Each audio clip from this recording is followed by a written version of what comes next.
Man, we back on the Undisputed GOAT podcast. I will start this show off by saying this. Number one, shout out to Columbus, Georgia, man. You're doing real good tonight, man. If you know, you know. Number two, shout out to Will Rhodes. We love you, bro. Love you, man. And you know what? I always got you, my man.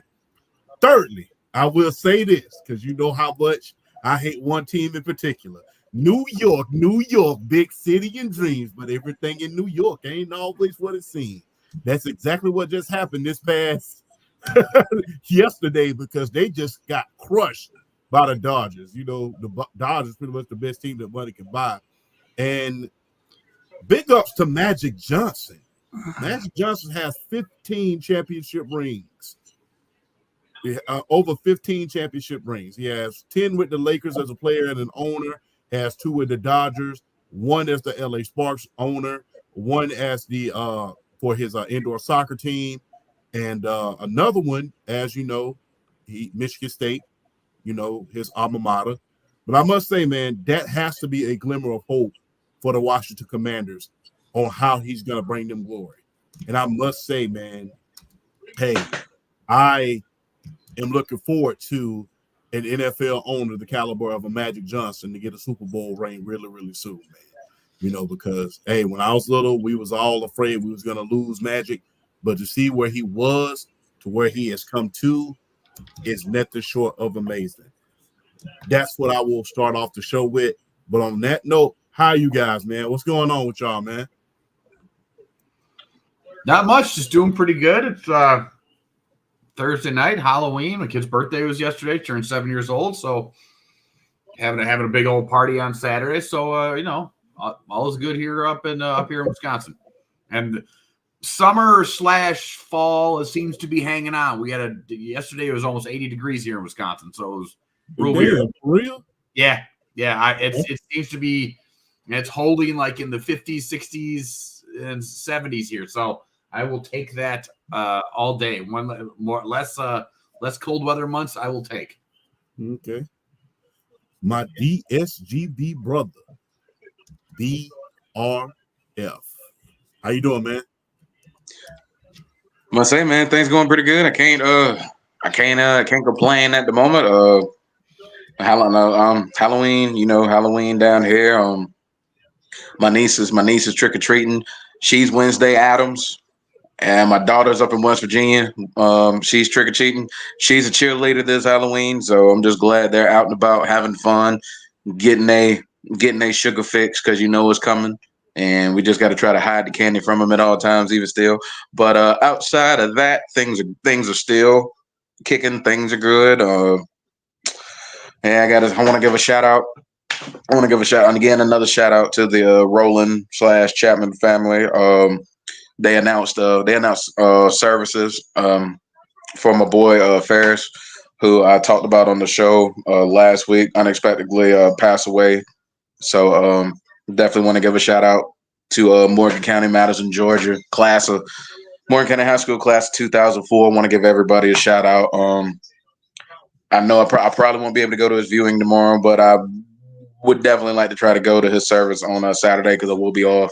But I just want to give the class of 04 a shout out and just let y'all know that I love y'all. I'm thinking about y'all, and prayers and condolences to the Rowland/Chapman family as well. So my brother Ferris, you will be missed. It was an honor to know you, and I will always respect the man you were, and just know we're going to continue to hold it down. So always and forever, my brother. Yes, indeed, man. Prayers to all the families who've lost someone this week. And always remember, man, always remember, for those of you who are watching, every day, breathing, eyes, limb, eyesight, you're walking, every day above this side of the ground is a great day. Always remember that.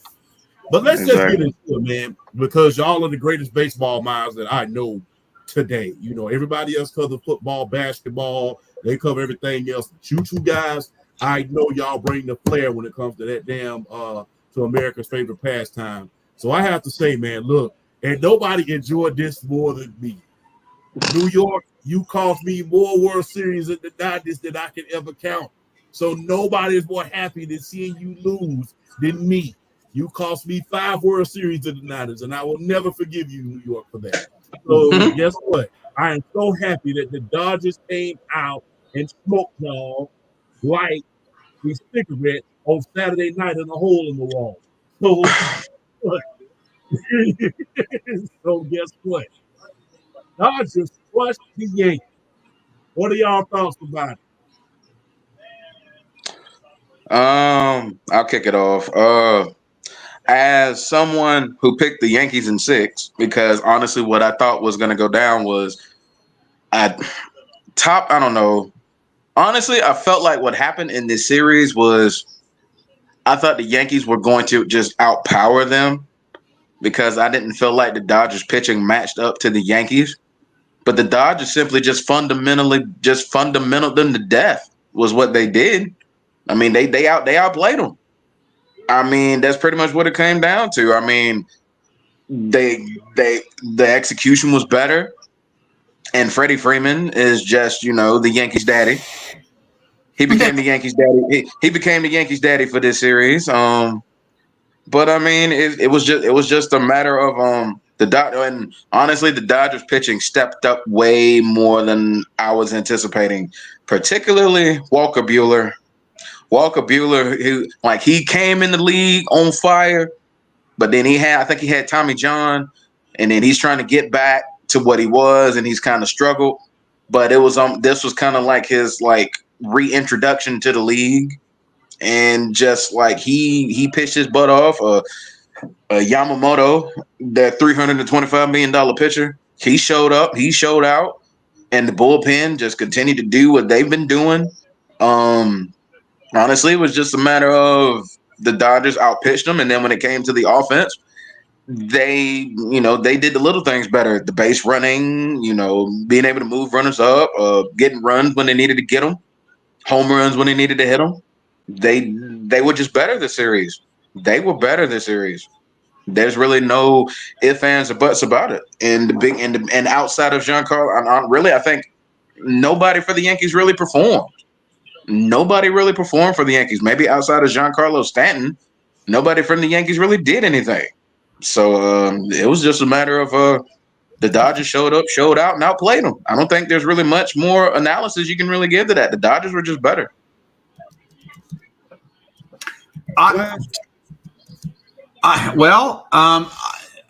This is really weird to say, considering this is the Yankees franchise and they're known for playing in the World Series. But it seemed to me watching the games that the moment seemed too big. I don't know why. It just felt like something was off. I don't know what it was.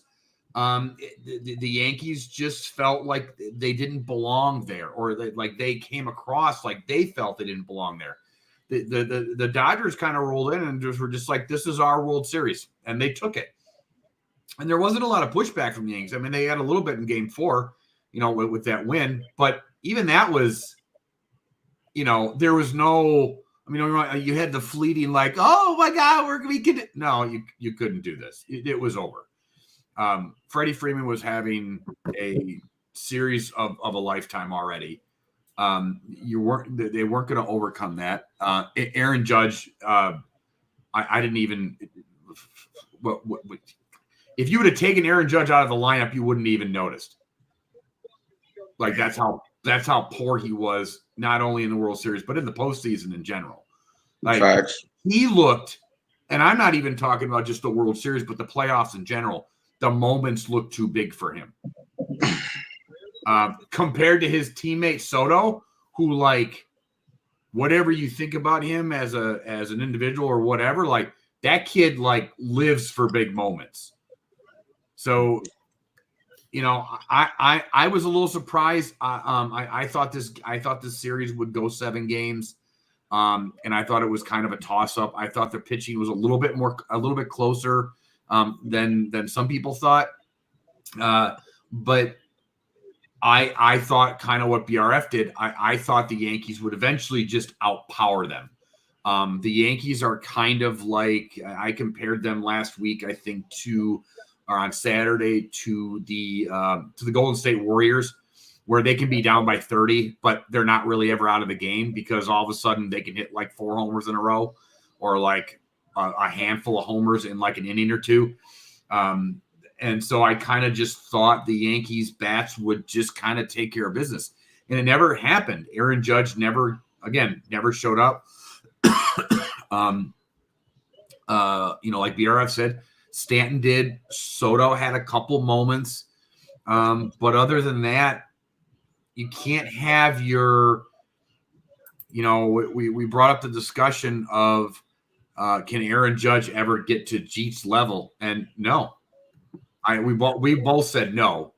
But when the reason why Jeets is respected the way he is, because that dude showed up in the postseason. Yep. Judge has been for his career. So, I mean, this is nothing kind of new. I had even though I wore a Yankees hat on Saturday, that was just to get a giggle out of both of these fine fellas. But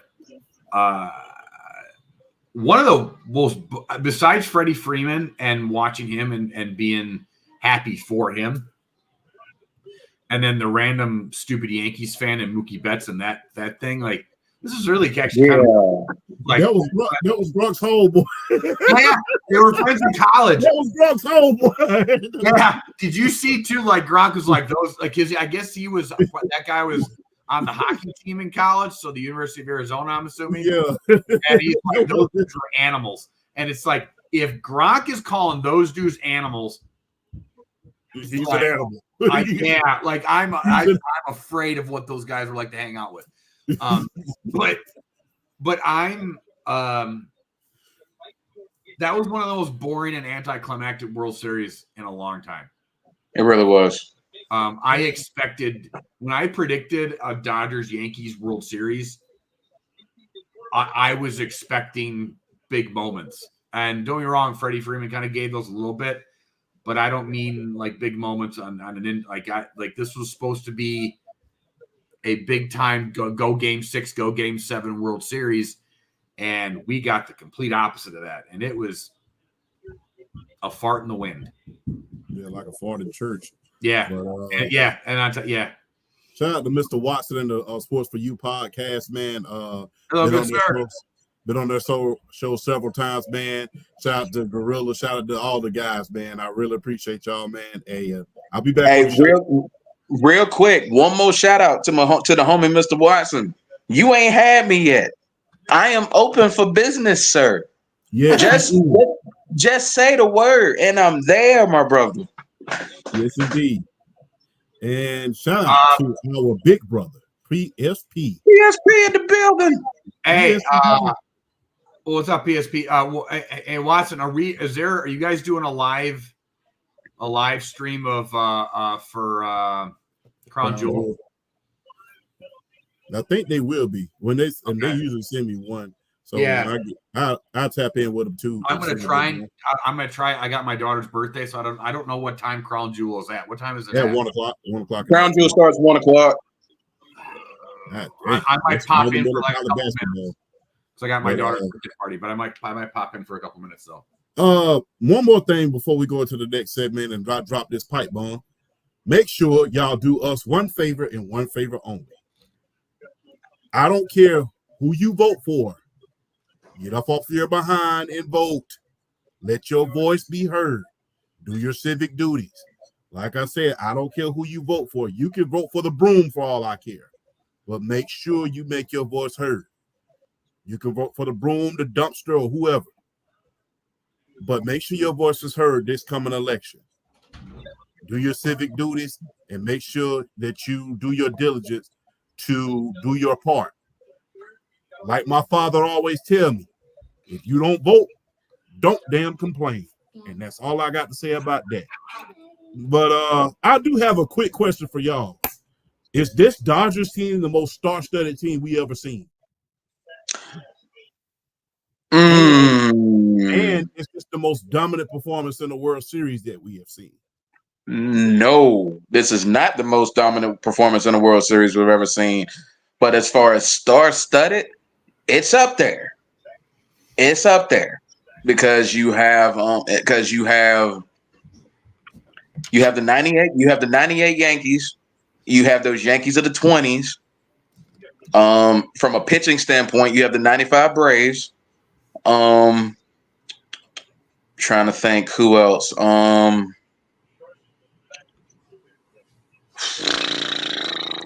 There's been a lot. There's been a lot. If you want to throw in the even though they lost, if you want to throw the 95 and the 97 Cleveland Indians in there, you can. In terms of just having stars and having a stacked roster, you could throw those teams in there. 92 Blue Jays, I think, is another one that comes up for me.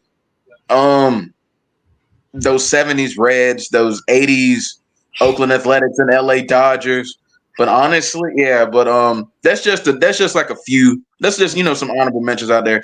I don't think this Dodgers team is the most star-studded, but it's up there.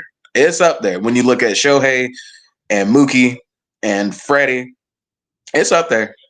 It's up there. Flash, what are your thoughts, man? Yeah, I think so. It's a little aggravating to a certain extent to watch teams that just buy talent. It's why when you were kind of talking about Magic Johnson and him being an owner, I kind of just like, you're just buying World Series. You're not like Time out. We saw Jerry Jones do the same thing in the 90s. We saw the 49ers do the same thing. There is a such thing as buying championships. That's what the salary cap is for. Yeah, but but we don't have that in baseball.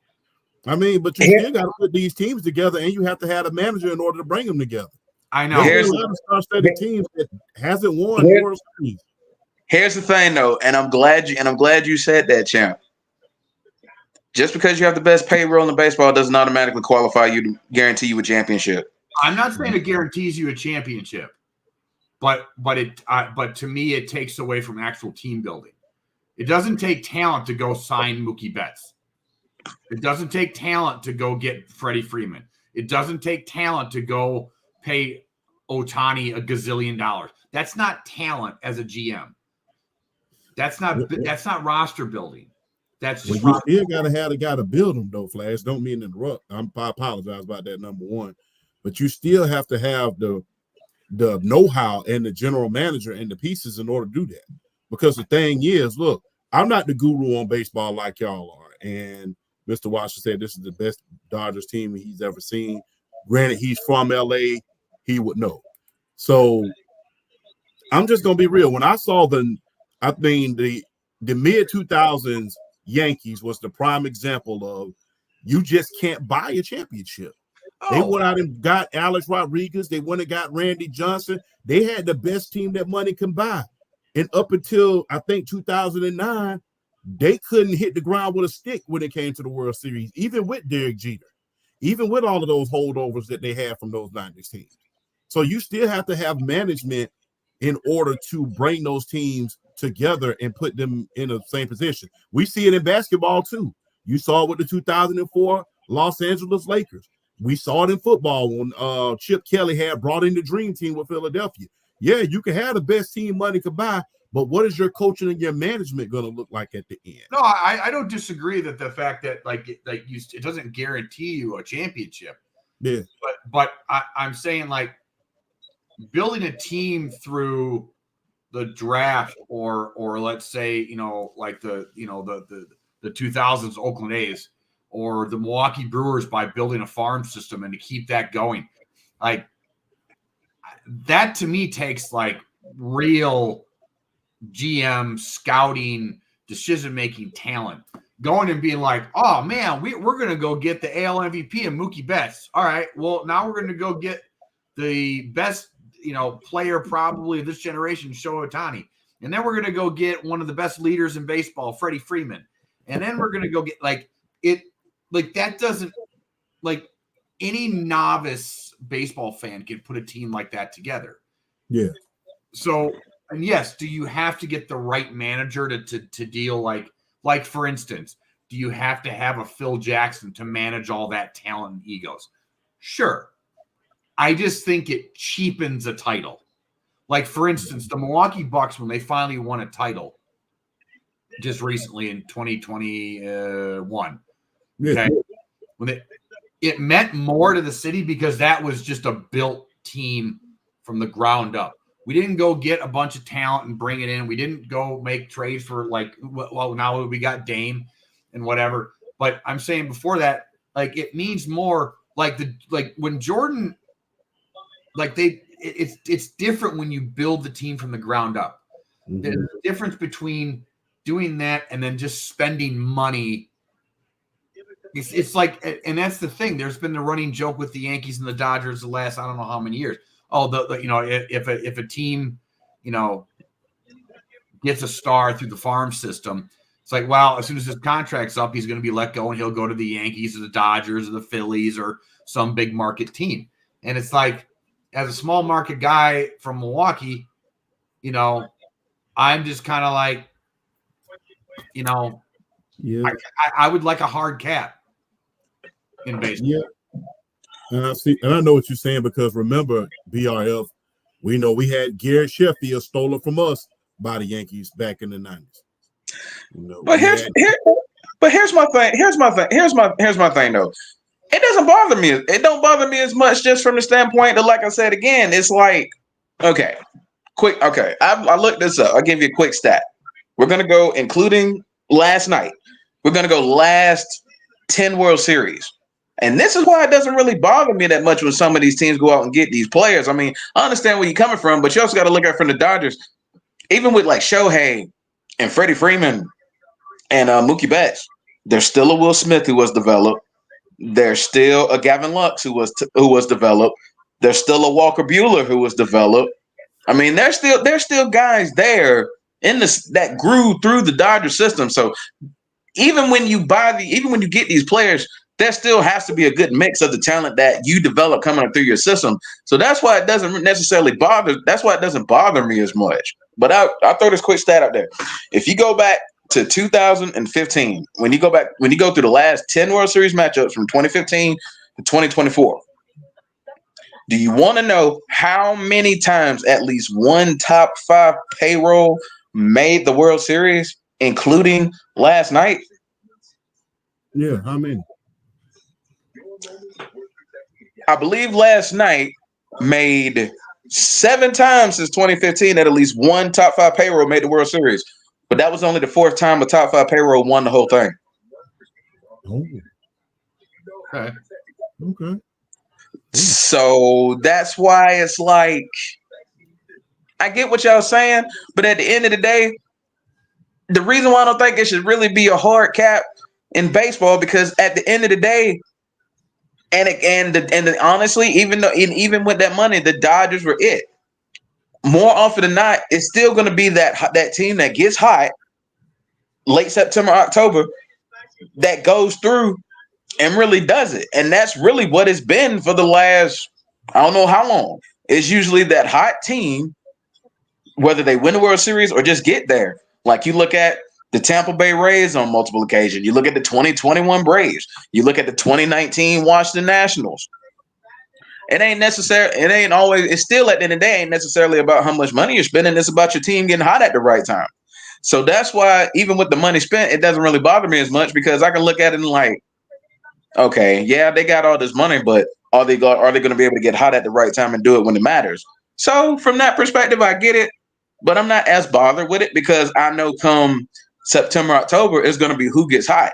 And it really doesn't matter how much money you spend at the time. It's a matter of your players gelling and getting that chemistry and getting right come playoff time. So to that extent, it doesn't really bother me as much. So I can understand why people may want a hard cap, but at the end of the day, what is it gonna matter if you still got these teams that are like maybe top 10, but like, 11 through 18 in payroll that gets hot at the right time and just put everybody down. So that's kind of how I look at it. That's kind of how I look at it. I mean, I again, it's not like I guess I don't know. I get what you guys are saying, that like it does take, it's not just a guarantee and everything like that. And okay. And then if only one in the last, I don't know how many years you said, have actually won it, that's fine. Hold on, y'all. I'll be right back. Hold on one sec. I'm just kind of, when I see teams load up stars like that, it doesn't, I don't know. To me, it just takes away from the game a little bit, in my opinion. It just is like, oh, he's going to go to the Dodgers. Okay, well, all right. Well, you know, I don't know. I get what you're saying, because I know I'm doing a poor job articulating my opinion right now. It's just like, you know, when Ohtani was a free agent or whatever, where it's like, all right, well, we know he's going to go to the Yankees or the Dodgers. Like it wasn't. I mean, look, I cannot tell you how many players and how many teams have said, hey, we're just going to develop these guys, because that was the whole thing about George Steinbrenner, God rest his soul, when he was alive. Because you can best believe you have a good player and he's trying to get paid, guess believe Mr. Steinbrenner was going to sign him. So, I mean, I understand what people are saying, but it still comes down to the management of the team. I always point to this when people talk about talent. Remember, Joe Torre got fired because he could not lead that team to a World Series. And remember, the last couple of years, up until Ohtani got there, the Dodgers was known for choking after that last World Series. They was known for choking. And the running joke was, LA, I mean, Los Angeles Lakers and the Los Angeles Dodgers, the running joke was those were Disneyland rings. When you talk about the Lakers and the Dodgers, because last couple of years, they had been choking in the playoffs. And it seems like Ohtani put them over the top. But, the last couple of years, they have been choking. They didn't live up to that World Series hype, like they did. Were they choking, though, because Houston was cheating? Yeah. But, he was cheating, too. But I hate when they talk about their championships, though. Because I look at it like this, because of the whole COVID thing. I hate it when they talk about their championships, because everybody had the same advantages at disadvantages. So if it was like that, how come nobody else performed when it matters if it was like that? That's how I feel. I feel like I'm more just being a troll when I say it. Like when it comes to Houston, I know. Like when it comes to Houston, I know people legit feel like the Lakers winning the championship in the bubble, should be treated like a half championship, not a full championship. And I'm just like, why? Because this is what I say. And I use this from the Lakers perspective and from the fans' perspective. When it didn't matter who the Lakers played in those playoffs. I think every team they played in the playoffs, that run won game one. They won game one. And then the fans were just like, oh, man, they're going to beat them. They're going to beat them. They're going to beat them. And then the Lakers either gentlemen sweep them or put them out in 6. And then they win the championship against Miami in the bubble, and it's like, oh man, this is just a bubble championship, and it don't really matter much. I'm like, bro, y'all just showed me if anybody else won that championship. Do y'all realize how much props and how much credit y'all will be giving them for doing this in the bubble? But because it's the Lakers, they don't get the same type of respect. And fans legit do this, and it gets on my nerves. And it's kind of the same, and it's kind of like with the Dodgers. It's like, bro, would y'all be saying that about us? We had them 3-1 in the NLCS and lost. Would y'all be saying that about us? Would it just be a bubble championship if we had won the World Series that year? That's why I don't like it when some fans do that, because it's like at the end of the day, it's still a championship. And the fact that I'll never discredit that championship because every team was under the same restrictions. Exactly. So is it a weird title? It was a weird season. Yeah, it was a weird season. So it just is what it is. There's nothing we can do about it. That was the only way we were going to get an NBA playoffs at that time. It just is what it is. Like, there's nothing we can do about it. So it's still a title. Does it feel like a weird title? Yes, it does. But it's still a title. You know, that's nothing. I'm still kind of in the I don't know, man. I would like to see a hard cap in baseball. I think it would make the game better. Okay. I just would. I think it would make the game better. I think they need a hard cap. I think that part of the reason why baseball struggles is and when it comes to viewership and everything is because I think everybody's stars leave their teams. You know, you don't have stars stay in their cities anymore. And so if you're, you know, trying to keep viewership, you know, if I'm a Brewers fan, I'm going like, well, all right, well, you know, I'm not going to really get behind this player because he's going to be playing for the Phillies in 4 years or 3 years. You know, so I just think that part of it,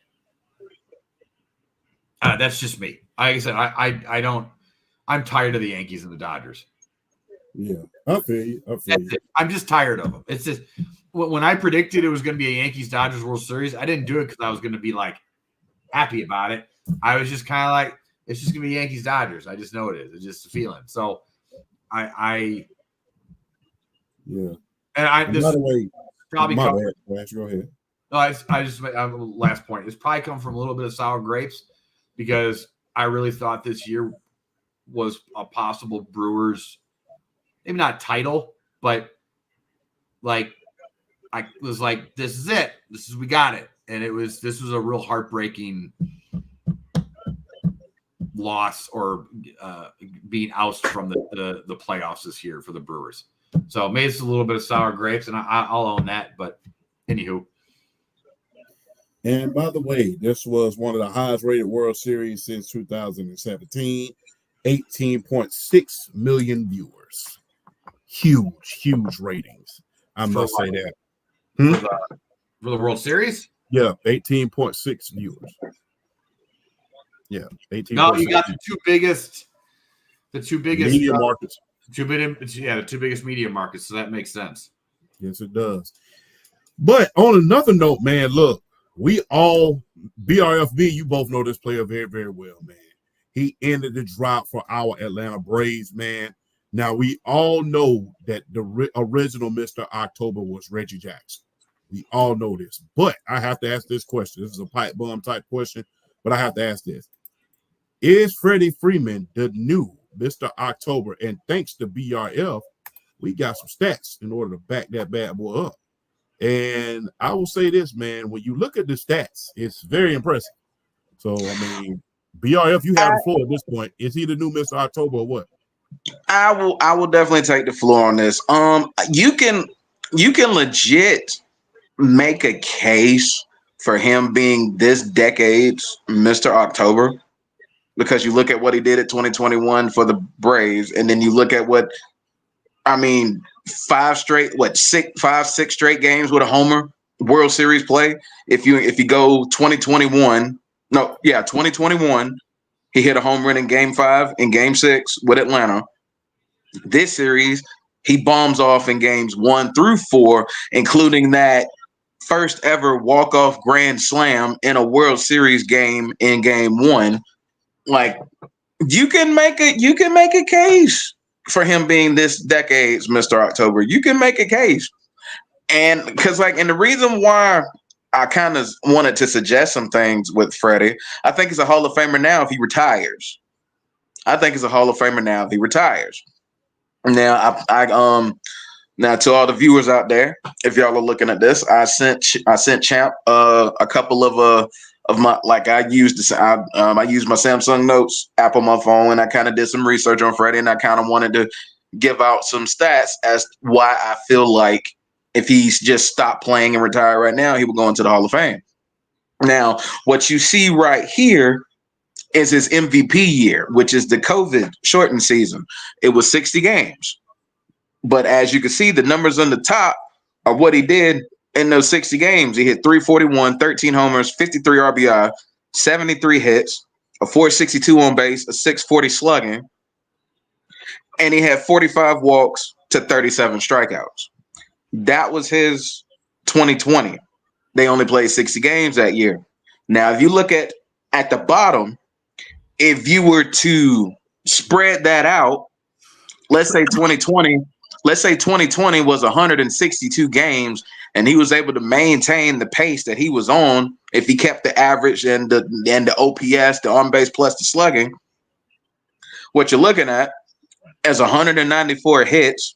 You're looking at 35 homers. You're looking at 143 RBIs. You're looking at 62 stolen bases. And you're looking at 122 walks to 98 strikeouts. If he was on that 60-game pace for 162 games, it would have been one of the better seasons of the decade so far. He's an 8-time All-Star. He's a 3-time Silver Slugger. As you saw, he won the National League Most Valuable Player in 2020. He hit 282 this season, which was his lowest batting average since 2015. In the years between 2015 and this season, he only had 1 year where he hit below 300, and that was a 295 season. Like before this year, his 2020 through 2023 was 4 straight seasons batting 300 or better. This guy has a 300 career average, 343 homers, over 1,300 RBI, over 2,200 hits. This man has finished in the top 10 in National League Most Valuable Player voting 7 times. 5 of those were top 5 finishes. 5 of those were top 5 finishes. Not to mention, he's also one of the best defensive first basemen of this generation. And it's crazy to me. This man only has 1 Gold Glove. As good a defensive first baseman as he is. But honestly, though, what does it with me with Freddie is the consistency. Just he has a 300 career batting average. Like you can almost shoe him in. Like his averages as of late, you're looking at a 300 average, 30 homers, 100 plus RBI. You can just shoe him in on that. But I'm looking at the consistency from him on a year-to-year basis, and you got to remember. The 282 average he hit this year was his lowest since he hit 275, 276 in 2015. Those were the Braves of the dark ages. You want to hear some of those players that was on that 2015 squad? AJ Przinsky was on that 2015 squad. Johnny Gomes was on that 2015 squad. Juan Uribe was on that 2015 squad. That's how bad that 2015 squad was. They went 67 and 55 and 95. They went 67 and 95 in 2015. Surprisingly, they didn't finish last in the division. They finished 4th. But Freddie Freeman went through some dark times in Atlanta and was still putting up insane numbers. And then all of a sudden, they get Ronald Acuna in, they get Dansby Swanson in, they get Ozzie Albies in, and then next thing you know, you finally get a team around him and they take off.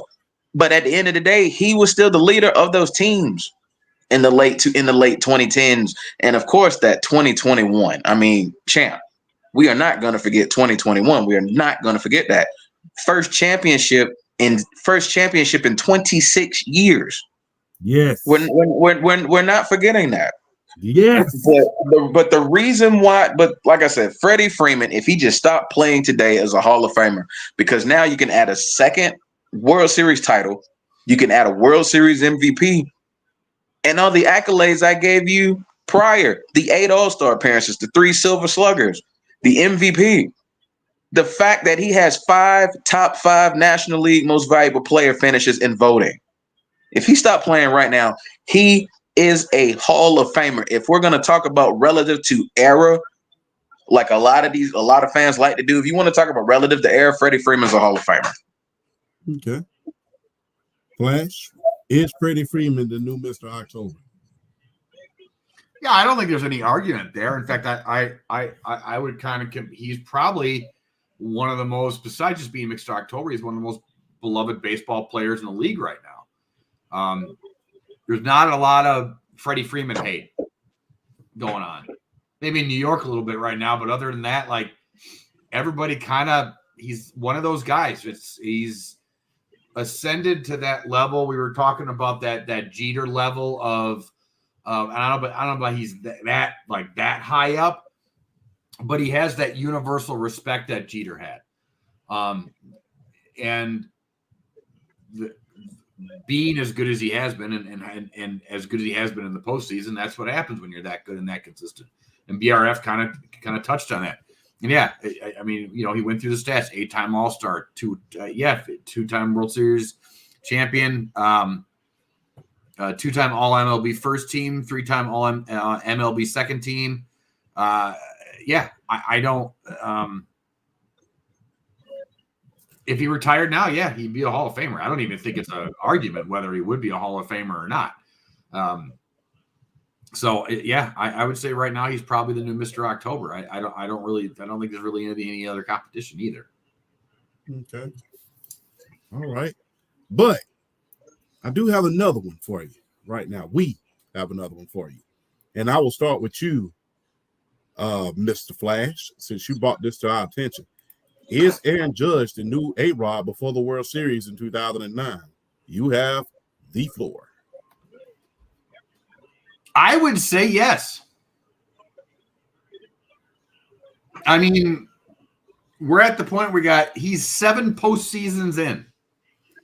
Okay, his overall stats for those 7 postseasons is a 205 batting average with 45 hits, 16 home runs, 34 RBIs in 58 postseason games in his career. That's what the kiddies say is ass. I'm sorry, but when you are supposed to be in the subject of Derek Jeter and Paul O'Neill and, you know, Mickey, like you're supposed to be Babe Ruth, Mickey Mantle, the next, Joe DiMaggio, the next great Yankee, and you play like that in the postseason. I'm sorry, but and it's not like he's only been in like 2 postseasons. He's been in 7. Mm-hmm. I think we're at the point now where we can start kind of going like, dude, when are you going to show up? Like, that's great. You can pound out 50, 60 homers in a regular season. That's good. But why is it you look like an amateur all of a sudden when the postseason hits? I got another comparison. Barry Bonds. He was always choking during the postseason. He was better in the playoffs than Aaron. He was better in the playoffs than Aaron Judge, though. But we've seen some of the times where Barry Bonds looked flat out lethargic. Granted, he's one of the greatest players ever, but in the playoffs at times, he looked lethargic. And unlike A-Rod, he doesn't have the wing. In his Pirates days, yeah, he had moments where he was you can thank the Braves for that a little bit too, though. Yeah, and that pitching, yeah. I want to say they faced him, and wasn't it back-to-back NLCSs? Yes, yeah. We did, and we beat the hell out of them every last one. That one I'm saying. So like, yeah, I agree with you there. Yeah, in his Pirates days, he was not the best postseason performer, but back then there weren't as many. There weren't as many series in either, because back then you won the division and it was immediately National League Championship Series. Like there was no division. There was no division around. I think we're actually underscoring how bad Barry Bonds was in the postseason. I'm looking at his stats right now. So I'll put it this way, and this kind of goes to my point with Aaron Judge, too, that he's the new A-Rod in the postseason. Aaron Judge has already played more postseason games than Barry Bonds did in his whole career. Damn. Yeah, I didn't know that.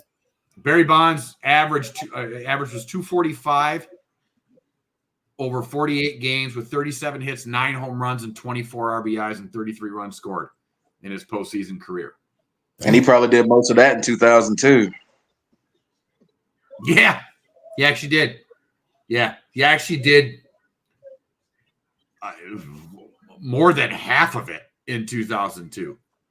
In fact, all of the home runs except for one came in 2002. God, Lord. All 8 out of all the 9 home runs he hit total in the postseason, 8 came in 2002. The other one came in 1992. It was literally a decade between decades of him hitting a home run in the postseason. Now, to be fair, from 92 to 97, he didn't go to the postseason. And from 97 to 2000, he wasn't in the postseason either. And he was only in the postseason with the Giants 97, 2000, 2002, and 2003. And he only played 4 games in 2003. Yeah. So, and that was towards the end of his career anyways. So, I mean, but, I just feel like Aaron Judge is at the point where we should be able to judge him. You're a Yankee. You're supposed to be the next Yankee, the guy, the man. And if you're a Yankee, that kind of comes with the territory of you're not allowed to fail in the postseason like that, or at least play that poorly. So I think that's going to be a big discussion, that's going to be a heated discussion going forward. And if they keep failing like this in the postseason, he's going to keep getting more and more judgment. I'll just put it that way. Hey, pun intended. Pun intended. I have to ask y'all this.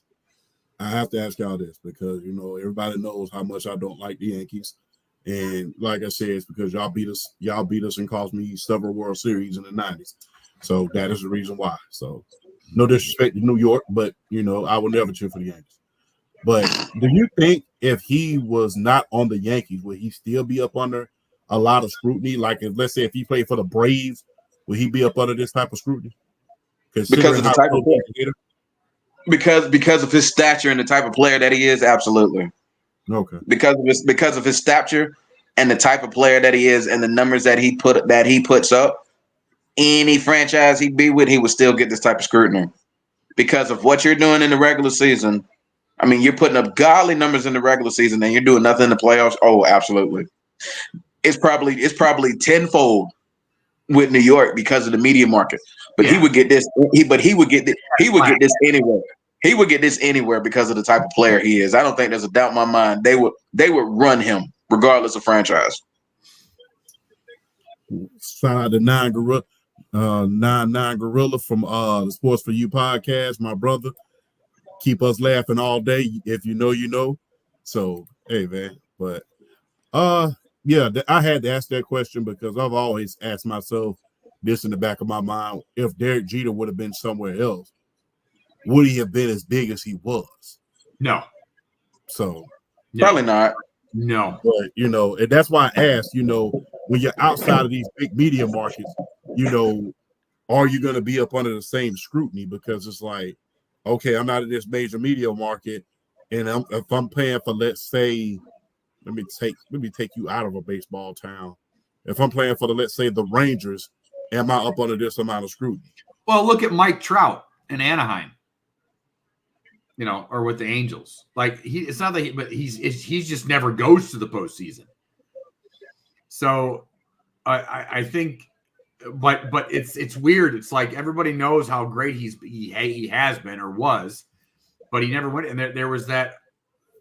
But it never got amplified to the point of like, yeah, that discussion was there, but it was like you're kind of hidden away, over there. And it's different when you're a Yankee or a Dodger. Now, I'm not saying that Aaron Judge wouldn't be judged, but I think if he's in like San Diego, I think he gets the scrutiny, but I don't think he gets it. Not like how he's going to get it.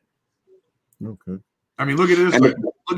Look at what Aaron Rodgers is going through right now, just changing markets. Yeah, he going through it, and he going through. He get And another thing. I'm glad that Flash brought up Mike Trout. Another thing with Mike Trout. I'm sorry, we didn't touch it. Now we got to get into him now. And I'm sorry, man. But the reason I'm glad Flash brought up Mike Trout. He is he's lucky. And this is why I say he's lucky. Because some of the players that they've brought into the Angels organization have absolutely just flopped their contracts beyond belief. Anthony Rendon. I'm talking about, he's got like Anthony Rendon, Albert Pujols. Like, they brought in a lot of players to go along with him. And it's like he could still be putting up his numbers, but the players they bring in with him just absolutely flop. Mm-hmm. So he's actually kind of gotten lucky from the standpoint that he doesn't get scrutinized that much for not making the playoffs that much, because players that they brought in to help him have just flat out sucked. No, while he was still putting up numbers. It's amazing for a franchise to literally have basically the two best baseball players probably in the last 30 to 40 years. And you don't even make the playoffs, or you barely make the playoffs. That's insane to me. Exactly. How do you have Mike Trout and Shohei Ohtani and not do more in October? It's crazy. No, that was just beyond me. I mean, I blame some of that on the injuries as well that Mike Trout had. You know. Yeah, in the later years, that they have,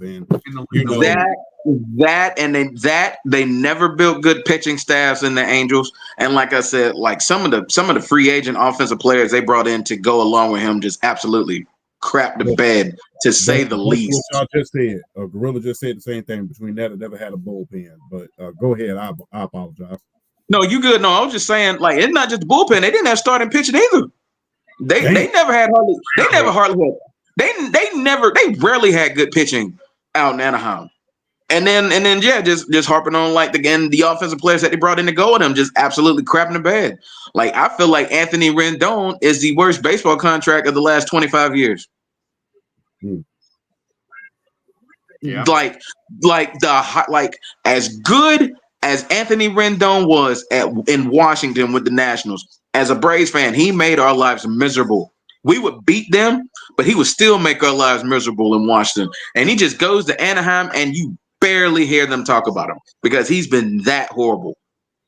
And then Albert Pujols, like he was like, oh, he had already established himself as one of the greatest hitters of our generation. He goes to Anaheim, and it's just like injuries, just bam. Yeah, and that was pretty much it. Honestly, if it wasn't for Albert Pujols did end up hitting 700 home runs, and he's an easily first ballot Hall of Famer. If Albert Pujols doesn't suffer some of the injuries he suffered in Anaheim, I'm gonna go ahead and say it. He breaks Barry Bonds' record. Yeah, he breaks his record. Yeah. Because you got to remember, even with all those injuries, he still hit over 700 homers. If he doesn't get hurt like that in Anaheim, he breaks Barry Bonds' record with ease. He might be touching 800. Yeah, the first player to get 800. Yeah, Albert Pujols at his peak in St. Louis, that was a peak. Greatest right-handed hitter I've ever seen at his peak. That's crazy. At his peak, it was crazy. For me, he is at his peak, greatest right-handed hitter I've ever seen. Cool.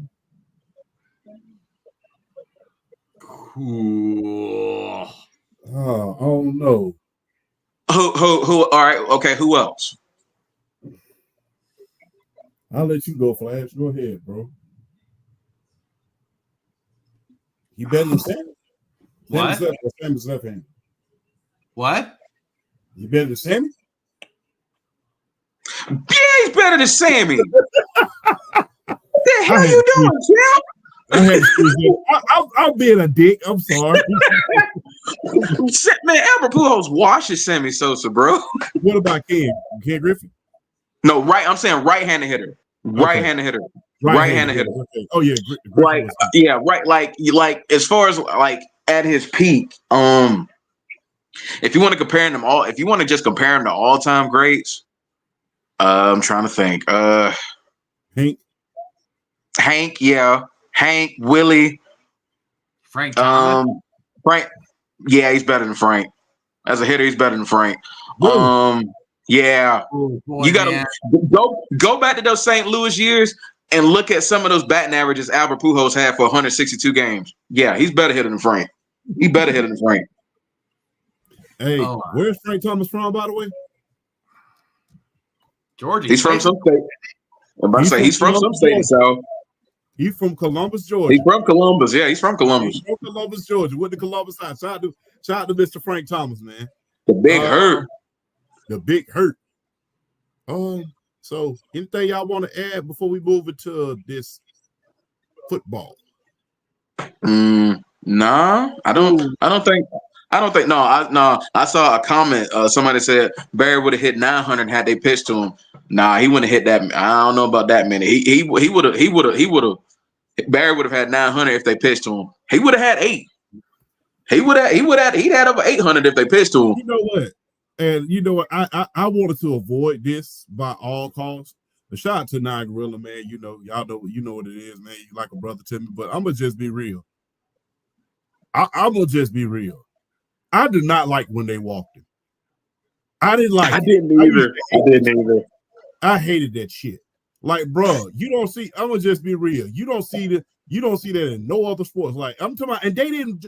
I can understand you walking him when he was on. If he was the only one that was gonna go to a base, they were walking when the bases were damn loaded. Not just walk. They've intentionally walked him with the bases loaded. That's the crazy part. So I didn't like it, but it was one of the most like I am him moments in all of sports. Okay. It is one of those things where it's like he was so feared. Like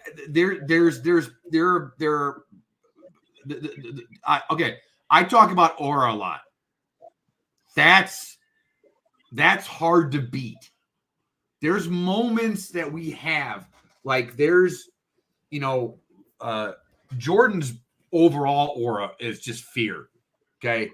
Like Brady had that. You hear it with, no offense to bring this up again, but you hear it with, in the Atlanta Super Bowl and that sideline clip and Mohamed Sanu is like, whoa. Yeah, it's just talking a bunch of crap, and Doug Gabriel's like, dude, that's Tom Brady over there. Shut your mouth. Like, what are you doing?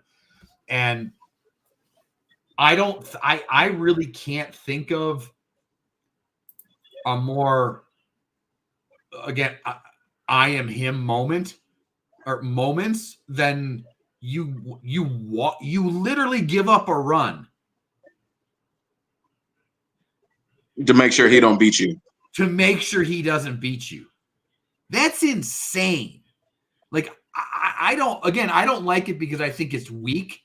It's like if I'm a pitcher, like I would want to go. I'm like, no, let's go. It's the moment. Like I love the moment in the ALCS where it was Juan Soto versus the closer for the Indians, Class, and they just went at it. And Soto's up there, like basically, come on, bring it. Let me see what you got. And that gets me. I love that. That's awesome. But there's might be good, but I'm still gonna beat your ass. Yeah, exactly. But there's something about Bonds walking up to the plate and the hush that came over the crowd and the fear and the panic and the, you know what, we're just going to give it to him. Like we're not even going to deal with this, even though you're going to give up a run. Like it's just that there are certain players, I'll compare it to like he broke conventional strategy. Guys like Lawrence Taylor did that. Shaquille O'Neal did that. Like just they were so dominant, they broke the game. And that's cool. That's awesome. Yeah. That's a thing I don't think we'll ever see something like that ever again. Somebody that feared. And so yes, I agree, Champ. I hated it, but it was kind of cool at the same time. Yeah. I ain't gonna even lie, man. That I never really thought of it like that, man. I'm glad that we got a different perspective, and that is why we are the big three, man. But let's get out of baseball and get into that pigskin. We are in peak seasons. So a lot of big trades happened this last couple of weeks, man. And one of the biggest trades was with Lamar Jackson and the Baltimore Ravens. And they went out there and got Deontay Johnson from the Carolina Panthers for a 5th round pick. So with Lamar Jackson's already having an MVP season. He's already having an MVP season. He's top 10 in nearly every statistical category for a quarterback right now. So I gotta ask y'all this, man. Is it now or never for Lamar Jackson and the Baltimore Ravens after that huge trade? Now you have Rashad Bateman, although he was erratic the last game. You have Bateman, you have Deontay Johnson, you have Mark Andrews, Isaiah Likely. You have another MVP lining up right behind you. You just got back Keon Mitchell off of injured reserve, and you're an MVP. Now, granted, this offense is not your grandma's Baltimore Ravens. This defense is not your grandma's Baltimore Ravens defense. This is not the Baltimore Ravens of old when you talk about defense is concerned, because the defense the last 3 games has given up an average of 31 points. That is so anti-Baltimore at this point in time. When you think about Baltimore, you think about stifling defense. You don't think about them going out there putting up 29 points and praying to God that they can force a turnover. And thus far, they've been struggling with forcing turnovers as well. They have 8 dropped interceptions, the most in the NFL at this point. But I have to ask this: is it now or never for Baltimore and Lamar? BRF? If they're going to do it, this is the year to do it. Because even though Kansas City's defense has been toting them on the back, that offense, we still waiting on the Kansas City offense to really become the Kansas City offense. So if there was ever a time for the Baltimore Ravens to do it, I'm kind of saying if they don't win it this year, I don't know. Because this Baltimore offense is just, I mean, come on, man. Zay Flowers, Rashad Bateman, Deontay Johnson are your 1, 2, 3. You have Mark Andrews, Isaiah Likely as tight end 1 and tight end 2, who you can play on the field at the same time. Both athletic, both have hands, both have athleticism. Derrick Henry's been balling out of his mind this year. You're about to get Keaton Mitchell back from injury. If y'all saw Keaton Mitchell before he got hurt, Keaton Mitchell would have been the reason they would have let J.K. Dobbins go. Keaton Mitchell was like that dude. So sorry. Oh no, you could. But I just saw a dude dressed up as Chucky on the broadcast and he just looked hilarious. Sorry, I apologize. Oh, no, you good. Shoot, I just saw somebody dress up as one of the Teletubbies, so I can't eat. Yeah, I mean, but if they're going to do it, they got to. This is it, because I really seriously think it's lined up for them to go win it this year. It's lined up for them. The thing that still worries me though is that defense, because I feel like the AFC is still Kansas City's to lose, because I feel like what happens when that offense gets clicking with Kansas City and that defense continues to play well, what happens then? But even still, I feel like Baltimore is still, like, for me, the team offensively that can do something to Kansas City. So if I think it is now or never after them getting Deontay Johnson. I think it is now or never for them. I agree with that aspect. I think it is now or never. I just don't think it's going to happen. I don't either. I'm sorry, but until I see P. Mahomes like fail, now, I don't care if he's throwing 6 touchdowns and 6 picks this year. I don't care. I don't. They're still undefeated, and they know how to win. And they just got DeAndre Hopkins in their own right. Yeah, and just wait until that dude gets caught up with the offense a little bit. And look. Hey, Patrick Mahomes may go into the playoffs this year and throw like 21 touchdown passes and like 13 picks. He might have that kind of year. You know who I'm still going to pick one-on-one against any other quarterback in the league? Patrick Mahomes. It just is what it is. I'm sorry. It's the thing. It's when people would argue that like somebody else was the best quarterback in the league. And I'm sorry. Until this boy retired, you don't get to sniff that title. Mm-mm. So, and Patrick Mahomes, I don't. The Ravens, they look great. I think the defense has been really underwhelming considering what it was projected to be. In so many, but Derrick Henry's outperformed, I think, in all of everybody's predictions. I think everybody felt like, oh, he's getting a little up there. His carries are getting a little high, yada yada yada, and he's been amazing. And I just read on how he eats and how he treats his body. Bravo to him, absolutely, dude. You keep going, but I'm going based off of what I've seen the last handful of years, and even the last time. Lamar Jackson just kind of, when it comes to a Chiefs game in the playoffs, he just kind of freezes. He does in the regular season. He doesn't play awful, but he doesn't play well like he normally.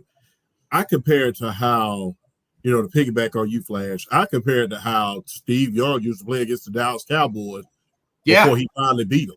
Because Steve Young will be out there just lighting folks up like a Christmas tree. You remember BRF, you know this, he used to be in the same division with the Falcons. We used to say, we got to play the 49ers this damn week. So, they could come down to Atlanta and light them something like a Christmas tree, throw for like 400 yards, rush for like 50 yards, and then go to Dallas and throw 3 interceptions. Like, what the hell was that? But I will say this before you go, BRF. If you have anything else to add. When a team is three-peating, there's always that one damn thing that goes wrong. It's always that one thing that goes wrong at the wrong time. And you can name the incident. When Pittsburgh Steelers was going for that three-peat back in 1976, guess what happened the game before they went out there? Rocky Bleier and Franco Harris both get hurt. The Raiders beat them. When you think about that three-peat that the San Francisco 49ers in the 80s was going for, Joe Montana gets knocked out cold by Leonard Marshall, and then you had that fumble at the end. When you think about the Dallas Cowboys in the 90s, they was going for a three-peat before the season even got started. Much like, and this is why I compared it, this season was much like that season that the Dallas Cowboys had right as they was trying to three-peat. Everybody was getting in damn trouble. Players was getting hurt in the offseason, and they lost Jimmy Johnson. They still was looking unbeatable when they came into the season. Then you had that missed call by the referee, when Dion was checking Michael Irvin. So you got to ask yourself. And then, with the Patriots, they had that little incident where, somebody interrupted that dynasty. They was going for a three-peat. Somebody interrupted their dynasty. So you have to ask yourself, man, what is going to be that one thing, if it happens? It doesn't look like it's going to. If it happens, what's going to be that one thing that interrupts this dynasty? What's going to be that one thing that interrupts it? I don't see it at this point, but like I said, whenever a team in the NFL, throughout the NFL's illustrious history, whenever somebody goes to three-peat, always some bad go happen. You can put your money on it. I'm still mad because Brady should have been the one that three. Yeah, they lost to the Colts in 06, and they were up 21-0. Yeah, Gave up a big lead. And then they would have gone and played Rex Grossman and the Chicago Bears. They'd have beat the piss out of them. Oh, excuse my language. I'm just being real. They'd beat the piss. I mean, and they didn't. That is always a team that surprised me. They ever made it any damn well, because the only thing they had was Thomas Jones and their defense and Devin Hester. Yeah, but that defense, if you go back and look at that defense, though, that defense is really good. And Rex Grossman did enough at quarterback to get them there. The problem is Rex Grossman, I like to call him a one-read quarterback. He can make one read. If that read is there and it's open, he's fine. Anything beyond that, he was never a good quarterback. So once there was like actual scouting on him and they could kind of figured out the Bears offense, that's part of the reason why he was terrible. He could never go through his progressions. But go back and look at that defense, and also look at when teams had like a special team returner like have a hot year. Yeah. Teams always at least went to the Super Bowl. Look at the Packers when they had Desmond Howard that year and he went off. It's to have that kind of tool in your arsenal, it always correlates to at least getting deep in the playoffs. Yeah, teams going for a three-peat, man. I say that it's now or never for Lamar, man. Look, you got to win. Your team has been set. People don't understand this. And I'm a Lamar fan. The team has been setting records ever since he got there. Remember in 2019 when he won the MVP, it was the highest rushing team in NFL history. They rushed for over 3,000 yards in that year. Go back to last year. They had the best defense statistically ever. The team had over 70 sacks. They held the teams the least passing yards and least rushing yards and least points in a season. So it was a record-setting defense. Now you go to this year, y'all are setting records on the offensive side of the ball. So, I mean, all of these records and all of these accolades, but you have not won that chip yet. And it looks like you lagging behind in your own division at this point. So you got to do something. It's got to be now. It's now or never at this point. I know Lamar's 27 years old, and people are going to say, well, he's 27. But the thing is, look, you don't get this much lightning in a bottle in 1 year and not win it. Because who knows? Derrick Henry's been injured before. This might be his last productive year. You don't know. Mark Andrews has been hurt. He's been healthy thus far. But for the Baltimore Ravens, it has to be now or never, because who knows if you're going to be able to bring back this entire team next year. You saw what just happened to that defense. They lost their defensive coordinator. They lost some pieces on defense to the Pittsburgh Steelers within their own division. So it has to be now or never. Do I think he can beat Patrick Mahomes? It's going to take a lot of luck. It's going to take a lot of acts. You're going to have to go in there and play mistake-free football. But do you have the weapons in order to match him? Yes, you do. You just got to do your job on the offensive side of the ball. Because remember, that defense held Pat Mahomes to 17 points last year. You didn't do your job at home, and it resulted in you not going to the Super Bowl. So for me, I must say it's now or never for the Baltimore Ravens, especially after getting another weapon. Because the whole thing was everybody was talking about he doesn't have any weapons. Well, damn, this year they gave you a tank, a 50 cal, a Uzi. They gave you an artillery, and they gave you the damn Pentagon. What the hell else you want? Look, I'm hoping he gets over this hump. I don't want Mahomes to three-peat. I don't need any more like jewelry in that dude's arsenal and going after my boy's legacy. I don't know. I'm about to say we know why you don't want him to. I don't want that to happen. I don't want him to think because of Joe Montana. So I mean, I feel you. So I saw a notification on my phone from Adam Schefter, and it said Patrick Mahomes, blah blah blah blah blah. And usually, Schefter tweets out like injuries. And I was like, Oh, crap. Man broke his leg. Yeah, no more leg. I'm kidding, of course.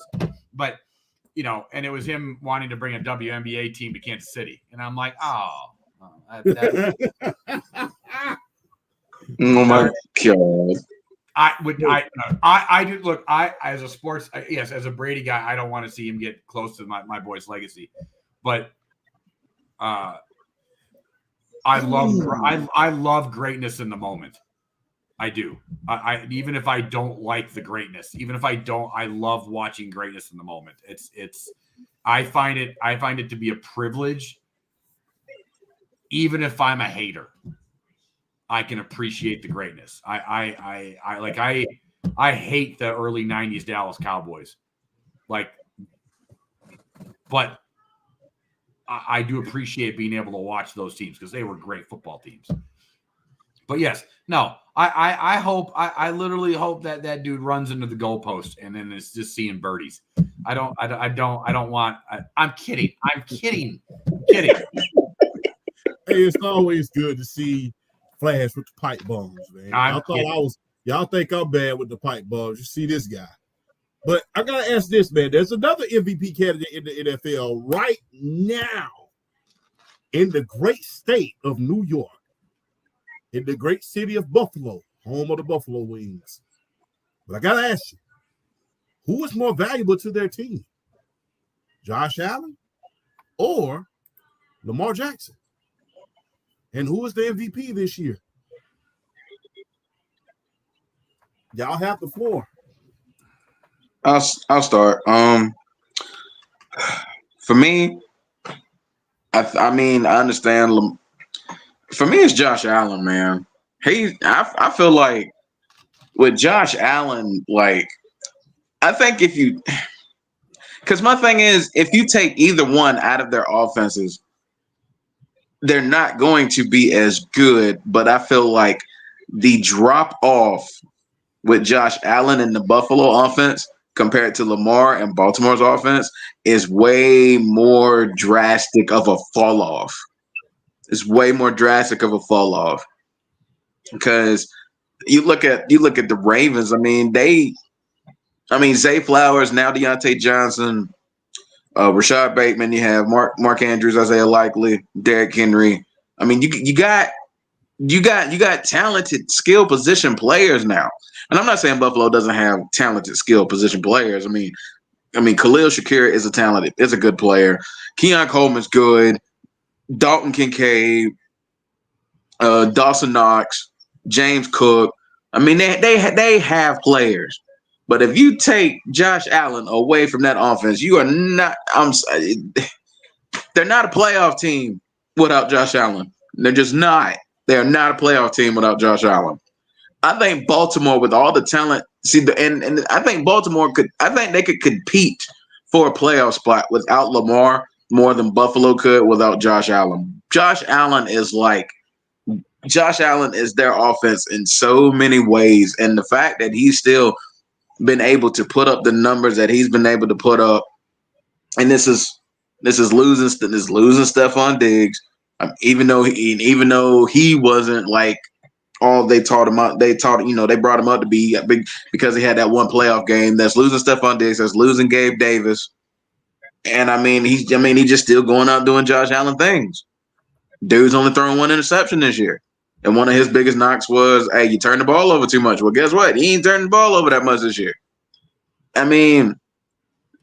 Houston beat Buffalo, but it took Josh Allen going 9 for 30. And it was still a close game. So for me, I think Josh Allen right now, in terms of what he means to his team, is the most valuable player in the league. In terms of what he means to his team, because without him, Buffalo they're not good. They are not good because I feel like the talent around him just isn't the same without him. He's elevating everybody.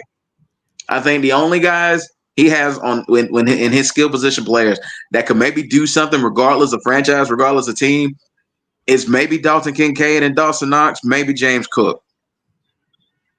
Outside of that, nah. For me,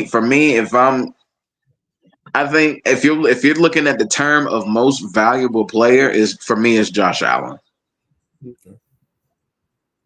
Let's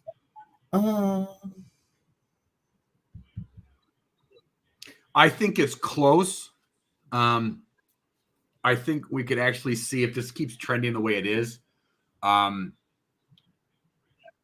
neither of them get hurt. I think we could actually see one of the closest MVP races we've seen in a long time. I do think there's a guy that needs to be mentioned in there. But I don't think he means as much to his team. But Jared Goff is silently having an MVP season in Detroit. He is on pace right now. If it keeps up, he is on pace to shatter the completion percentage record in a season right now. And Detroit is looking. I know we're going to get to Detroit in a second here, so I'm going to say a little bit. So I'm just saying, like, I just want to get that out there real quick. But between Josh Allen and Lamar Jackson, I'm going to give the edge to Josh Allen as well. I actually think he's even a better quarterback without all the talented without Stephon Diggs and Gabe Davis. There's something to be said about quarterbacks that graduate from having all the talent around them. Devontae Adams is hurt. Yes, he is. Is it bad? Oh, damn. Ooh, concussion? Yeah, it's a concussion. Ooh. Yep. Yeah, that's a concussion. Damn. Talk about things going from shit to shit. Yeah. I look at the quarterbacks, like, for instance, like Brett Favre became a better quarterback when Sterling Sharp got hurt and was forced to retire. It forced him to look and go through progressions instead of just depending on a wide receiver. Matthew Stafford, I feel, became a better quarterback after Calvin Johnson retired. He was forced to actually look and not have a safety blanket. Aaron Rodgers became a better quarterback after Michael Finley got hurt and was forced to retire because he was forced to actually use everybody else and not depend on one guy. And I feel like Josh Allen, now you have to trust your guys and actually throw them open. And I know that sounds so. He's ascended another level as a quarterback, and I do agree that if you take him out of that team is like got one win, maybe. Like I think he means that much to that team. So I think Lamar Jackson. I think Baltimore could tread water, whereas I'm not sure why. I don't know if that's coaching, talent. I just think that Josh Allen this year means more to that Buffalo Bills team than Lamar Jackson does. It's not by much. So, but yeah, I think it's Josh Allen. Okay. I'm going to go with Josh Allen as well, simply because of this. Look, everything that you have on that team is going against you. One of your best defensive players got suspended. You lose all your damn receivers. You just got one back with Amari Cooper, but he's not up to speed on that offense as yet. They don't run James Cook like they need to. And unlike Lamar, you don't have an offensive head coach and an offensive coordinator that's going to bring the best out of you and is going to play to your abilities. Brian Daboll, when he went to New York, that was a big part of Josh Allen. That's a lot of reason why he was struggling with interceptions. So, he doesn't have a Todd Monken. He doesn't have a John Harbaugh who's going to bring, who's a good offensive mind. So I got to think, and if you take Josh Allen away from Bills Mafia, shit, they might go 1-15. They might be in the running for Shedeur Sanders at this point. I'm just going to be real. So I got to say Josh Allen as well. Lamar Jackson is great, but I think Josh Allen is more valuable for the Bills than he is to the Baltimore Ravens. But like I said, it's by a hair. It's not by a mile. It's not by. It's not by. Agree. But let's move on to let's move on from Baltimore and Buffalo. Let's go a little bit west and go to another franchise. Now, as we all know, we was talking about this last week on Sports PSP podcast. As we all know, Deshaun Watson, Shane Diesel got hurt last week. And,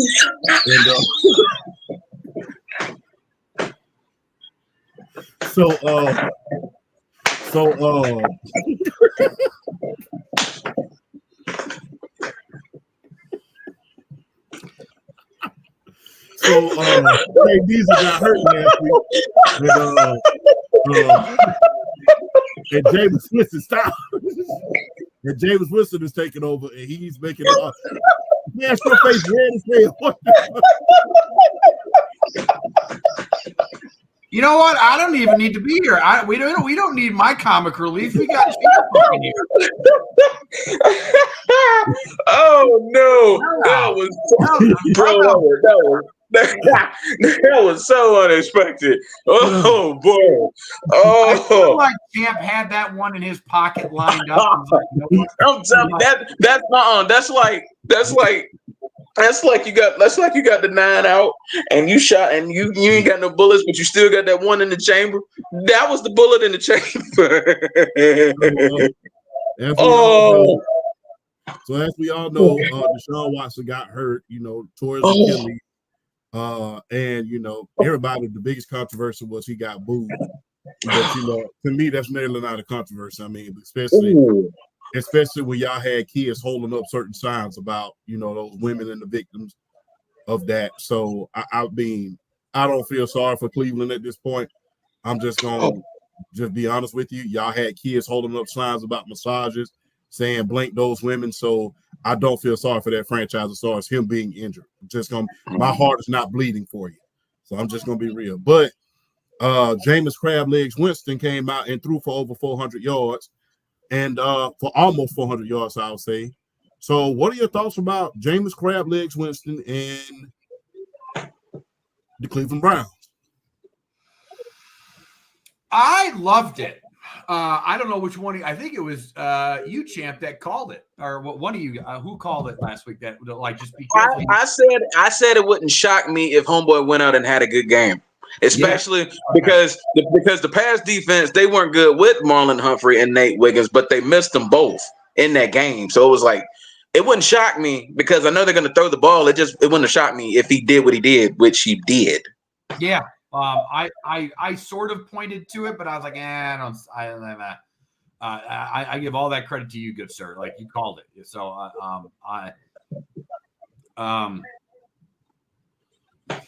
okay, so let me. What is this Browns team capable of with an above average quarterback at play? Somebody pull the schedule up. We need to see what they have left. So I'm gonna just be honest with you. For them, I believe it's about to get ugly because they got the Chargers this week. I mean, they can beat the Chargers. They can beat the Chargers. If I'm Cleveland, the Chargers don't scare me. Okay, the Chargers this week, and then they got the Aints next week. They can win those 2 games. They're very, very beatable. Yes, they can. It gets uglier than the Masterpiece sneakers after that. Okay. Because after that, they got the Steelers. Okay. Then they got the Chiefs. Then they got the Chiefs after that. No, they got the No, they got the Broncos after that. Well, excuse me, my bad. Then they got the Steelers, they got the Broncos. Then they got the Steelers again. Then they got the Chiefs. Then they got to turn right back around and play the Bengals, which they're really better than their record states they are. Yeah. And then they got the Miami Dolphins. Then you got to turn right back around and play the Baltimore Ravens with 2 potential league MVPs. So, I mean, if you really want me to be honest with you, I'm going to just say this. Even if he plays decent and they don't make the playoff and he puts up some numbers, some comparable numbers, that's really going to say a lot about what they need to do with Deshaun Watson, even if they don't make the playoffs. Because the thing is this. you have to be honest with yourself. Y'all should have pulled him a long time ago. Mhm. Oh yeah. I mean, y'all should have pulled him, and I don't know what it's. Oh, I don't understand this.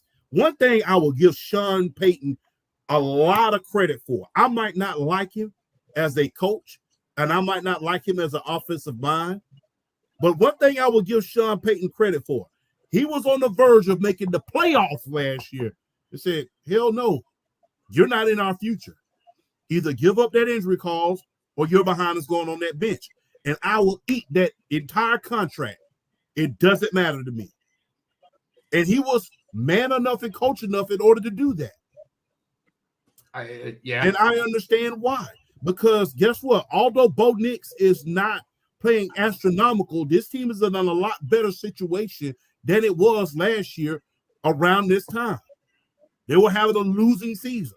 Right now, the Broncos are second place in that division with Patrick Mahomes. And they have the best defense in the league at this point. They're only allowing 4.4 yards per play at this point. So they have the number one defense in the league.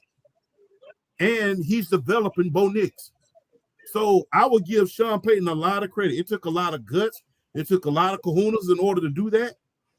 But he said, you're not in our future. We're not as good as we need to be. So right now, you need to go on that bench. And my thing is, they should have done the same thing with Deshaun, if you ask me. Should have did it a long time ago. The best that we have ever seen him was the last drive where he led the team down the field in order to kick the game-winning field goal right before he hurt his shoulder last year. That was the best we've ever seen it. And it's just like, before that, it was just pretty much like garbage truck juice.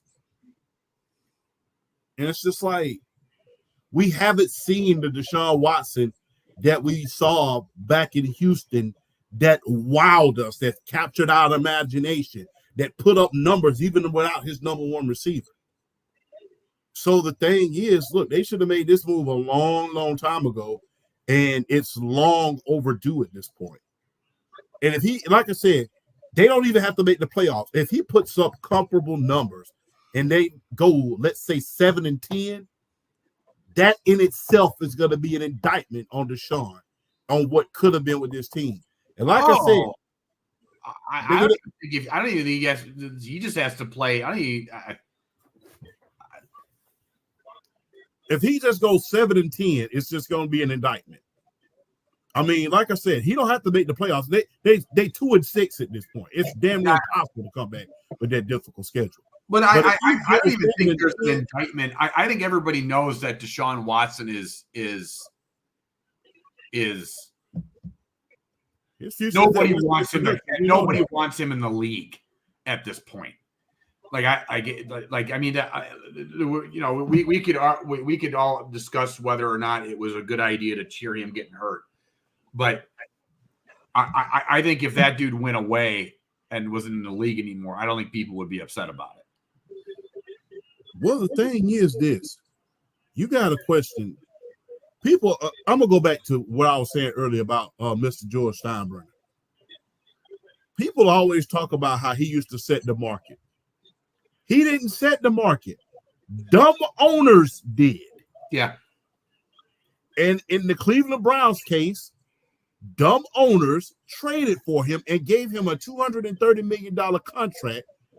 And he damn near, and the thing was, the reason why Lamar couldn't get signed at first was because of his behind. Yeah. And the thing is, if you quiet as it's kept, if anybody should have gotten a contract that big, it should have been Lamar. He had just won an MVP. Yeah. So the thing is, it's like you gave a guy with a hell of a lot of allegations. His damn rap sheet was longer than my arm, and you signed him to a long-term contract. Wow. Sorry. That was that one-handed catch. Wow. That Garrett Wilson. That might be catch of the year. That's insane. Did he get the right foot in? Yeah, he got one. Oh, yes, he Oh did. my God. Holy shit. Wow. Wow. That is No, amazing. that knee landed out of bounds. It ain't gonna count. Damn. Yeah, but it does the two tap with the 1 foot count? Yeah, he No. got both feet in. No, but the knee hit. The knee hit out of bounds. That ain't gonna count. The left foot hit. But yeah, it might. Yeah, but he. I think if you get because like you can do like a foot and a knee or a foot because what his left foot hits and then it hits again. But the play like that happened last week in the Pittsburgh game. I think it was the Pittsburgh game where he tapped 1 foot twice, but they didn't give it to him. They didn't give it to him? Okay. No. I think it was Pickens too, as a matter of fact. He caught the ball, he landed with I think it was the left foot, and then the left foot hit again, but then I can't remember which game it was. I think it was the Pittsburgh game. It was 1 foot twice and not both feet. They won't give it to you for 1 foot twice. Okay. But back to Jameis and the Browns. I must say, man, look, it's long overdue. Hey, look, if y'all got a chance to get Shedeur Sanders or Quentin Ewers, I would recommend you get one of those guys or Jackson Dart. You have to get somebody. This experiment is gone down the drain like a patch of Drano in a crack house.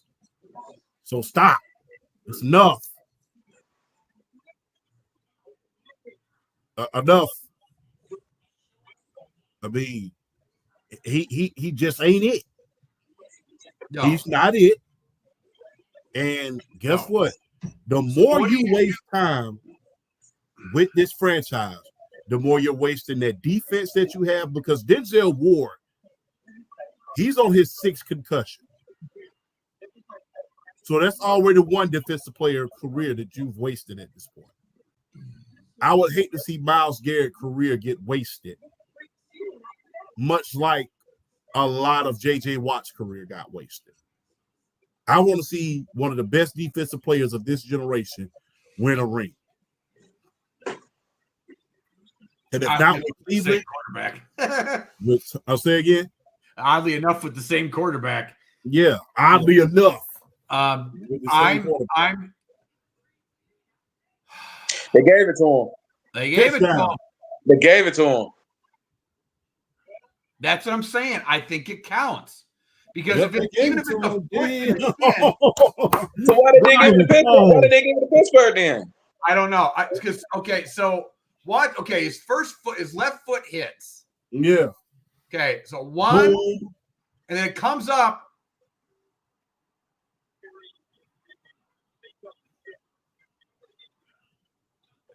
The shin hit before he went out of bounds. Yep.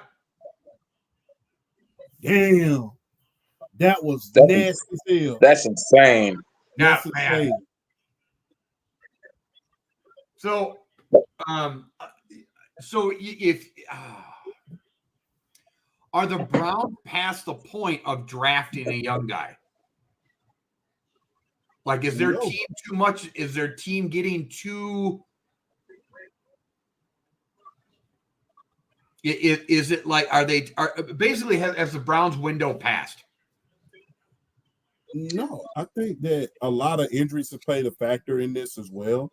I think once they get that offensive line healthy, if they can draft Shedeur Sanders with an offensive line, a comparable offensive line, because we've seen what he could do without a damn offensive line. He's like Joe Burrow out there in college without an offensive line. So if you see what he can do without an offensive line, give him that Cleveland Browns offensive line when it's at full strength, because when it's at full strength, it's top 10. No doubt about it. Give him that offensive line. Give him another weapon and see what they can go do. You need a young quarterback to build around at this point. You've already wasted a lot of this defense at this point in time. You've already wasted it. And quiet as it's being kept, this defense, outside of last week, they've only allowed 21 points twice. And that's against Baltimore in Dallas. So that just goes to show you what they can do with a comparable team at this point, with a comparable quarterback. They still got defense. So you give somebody a good defense and some of those comparable weapons they already have. I mean, you still got Njoku, you still got Nick Chubb, you still got Foreman in the backfield. Go get you a young quarterback so you can at least get some wins. Because the window it ain't closed, but it's closing fast. Because now Pittsburgh has a competent quarterback at this point, and they got Arthur Smith. You got 2 MVPs going on at Baltimore right now. And who in the blankety blank knows what Joe Burrow? Damn. CJ Stroud's like, all right, I see what you did there. Give me a second.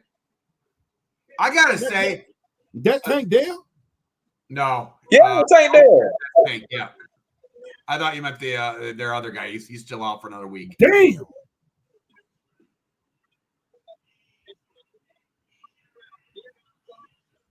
Yeah, that was Tank. Hell of a pass. Good God. I gotta say that's one guy that I've been mildly disappointed in this year. I thought CJ Stroud was going to have a bigger, better year than he's had. Yep, lack of chemistry, lack of a lot of things on this team. Yeah. Hey, but like I said, they winning. He's not having that monster season. Yeah, that monster season everybody thought. Yeah, but yeah. Yeah, if they could get Shedeur Sanders, I'm open to that. I just wonder if this window right now is getting pretty, because we're like, we're what, 3 years removed from when Baker left now? Yeah, 3 years removed. I think the window for Cleveland is like, it's not fully shut, but it's like that. It's like the air is kind of like it's getting there, like it's almost all the way shut. So I think your best bet is someone, is probably you might have with this current roster, if you nail your quarterback, if you nail the quarterback, you might have a 2-year window with this roster. You might have a 2-year window with this roster if you nail the quarterback.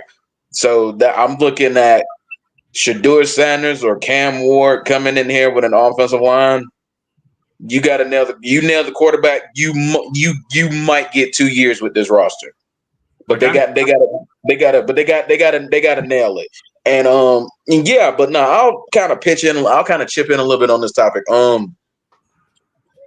It's crazy. Like, why is it that these veteran quarterbacks can come into Cleveland, Joe Flacco, Jameis Winston after one game, and just look like world beaters in this offense, and then Deshaun Watson just looks like he has no idea how to run this offense. Joe Flacco plays like a handful of games, wins comeback player of the year. Jameis Winston throws 300 yards, 3 touchdowns. First game starting, it's like, yeah, I'm kind of like, you go 7-10, or even a very competitive 6-11, and Jameis Winston puts up really, really good numbers. Like, I'm gonna say it, man. I wouldn't be shocked. I mean, it's their own doing. The cap hit that you take if Deshaun Watson is cut or traded or whatnot. I mean, the cap hit is historic. But I'm sorry, I just think you bench him. You at the very least you bench him at the very least. What I don't understand what to Champ's point with Sean Payton, just bench him and just ride it out until you can cut him and it's not a huge, massive dead cap hit. Like, just bench him. Be like, dude, you suck. Sorry. I don't understand why that's a problem. Like, unless he starts throwing fits, then it's just like, well, all right. Then he starts throwing fits. Then you just find him and suspend him, and then you can. Once got the contract. Yeah, and then it could void out the contract. So, like, I just bench him. That's what I'd do. Who cares? And look, I'm not trying to say that I wish the guy got hurt, but he's not that great of a dude. Like, I don't really feel bad for him if he gets benched. Like, you do this to yourself, man. Like, I don't just bench him. Just have the guts to bench him, especially if Jameis Winston's playing better ball. Like, I don't know, man. Like, there is precedent for this. The whole reason we got Tom Brady is because Bill Belichick had the guts to bench Drew Bledsoe, even after he came back from an injury. And I remind you, Robert Kraft just gave Drew Bledsoe a $100 million contract back then, that offseason. Hey, I'm going to say this. Then we'll move forward unless one of y'all got something to add. If Joe Montana can lose his position after winning 4 damn Super Bowls, anybody can. You damn sure can lose yours if all you did was sit around here and hang out with Mia Khalifa and throw interceptions all day. So you can definitely lose your position if the only thing you're doing is doing that. I'm just going to be real. Oh, my God. Champ killing me, bro. Champ killing me, bro. He killing me. He is killing me. I think I've rubbed off on him just a little bit. He killing me, bro. Oh my gosh. So on that note, we can move on from Deshaun, and we can damn it, Champ. God, bro. We can move on to the so an article came back. We're gonna go back to PSP's question real quick because I've been waiting on that. PSP don't think I forgot about you, but we was going to another segment and I had to save that question. Because this goes back to what he was asking. Thoughts about Anthony Richardson being benched or quarterbacks not being developed right in the NFL. And I'm going to start with you, Flash. Was Tom Brady right? Yes. Absolutely. It's been my biggest gripe in the last watching offenses become simpler. And in a way, it's a good thing, and in a way, it's a bad thing. We've the NFL over the years, in the last probably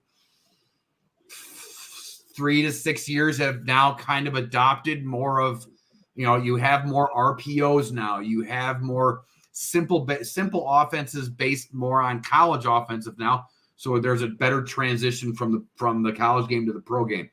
The problem is you're still going against top flight defensive coordinators, NFL defensive coordinators, and NFL type talent. You can't do that. And right now you are seeing, well, part of it, you are also seeing that, again, my big point is instead of letting these guys sit and develop it, which is something that Brady also said in that, they're playing it. It's why I was against having Drake May play. Now, I said the whole reason. I don't want to get the dude killed, and the dude's out with a concussion. So, Anthony Richardson, everybody talked about how talented he was, but that he was very raw and needed to sit for a year. And they trotted him out, and he played for 4 games, looked pretty good, but now he's tapping out because he's tired and something. Boy, like that's do I got a TikTok video coming for that. I can't wait to see that. I can't wait to see that shit. We're not developing. We're just handing the keys to the Corvette with these guys. It's okay to sit these guys. We don't need them to play right away. I mentioned this on the show before. All the greatest QBs, except for Peyton Manning, all sat. All of them. Montana, Steve Young, Brett Favre, Aaron Rodgers, Jordan Love, Patrick Mahomes. Patrick Mahomes sat for a whole year. Yeah. So didn't play to the end of that year. Didn't play till the end of the year. We don't have to keep doing this. And you could say it's owners, you could say it's coaches wanting to put these guys on the field. I'm probably going to say more so it's probably on the owner's side because they want, you spend all that money and you spend that high draft pick. You want to be able to market that. But I'm sorry, but like Brady's absolutely right. He got a lot of flack for that, by the way, when he said that. Like, everybody kind of crapped on him for that. And I'm just sitting here going, like, why are you crapping on the greatest dude to ever play this football game, to play this game? And when he's saying, like, facts. He's just saying facts. And he didn't say that these kids suck. He didn't say that these kids are like, they don't work hard. Like, but, you're just, there's no development now. It's just throw the kid out there. And, we're kind of like that as a society now. Like, training when you go to a new job is not really a main priority. Like, people just like, all right, here, kids, sink or swim. And I don't know. Like, I hope New England doesn't play Drake May the rest of the year. Yeah. Don't. I want this kid to be good. I want him to be good. He should just sit and chill. Get some talent around the kid. Get an offensive line so he doesn't get killed. Like, yeah. I don't know. I do think we have a problem because there's a lot of talent that's being benched right now. Dude, Joe Flacco again is taking over because, a quarterback can't play. Mm-hmm. And I think we got a problem. BRF? Sorry. Oh, go ahead, champ. I apologize. Would you mind if I go first, BRF? No, you can go.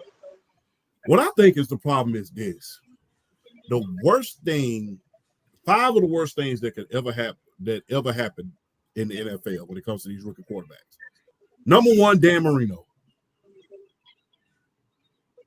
That's number 1 because when they expected everybody to be the next Dan, and people don't understand Dan set for almost half a season.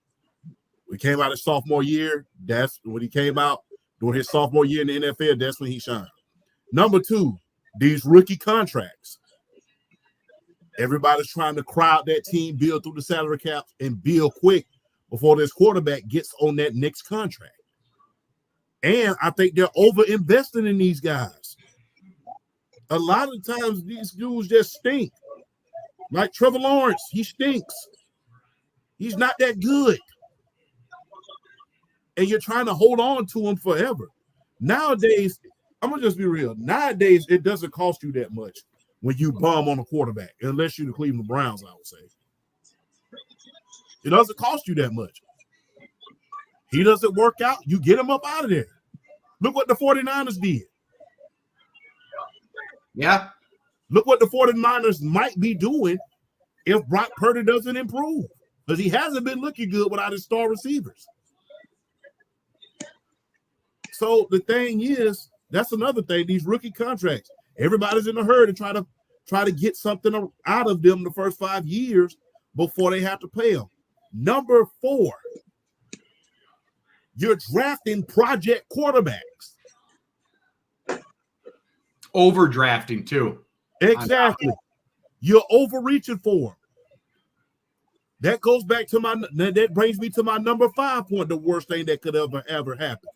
Lamar Jackson, Josh Allen, and some of those quarterbacks that came out in their draft class, that was the worst thing that could have ever happened in the NFL because now teams are reaching in order to get these project quarterbacks to say, oh, I was right. Anthony Richardson was not that good in the SEC. You know this, BRF. You're an SEC guy. He was not that good. He really wasn't. The running argument when they came out that year, was it him that was going to go in the first round or was it Will Levis? And I said, don't take neither. Neither. Because neither one of them were very good. They didn't show any promise during that time. And ironically, now they're in the same division doing the same damn thing they did in the SEC, and that stink the joint up.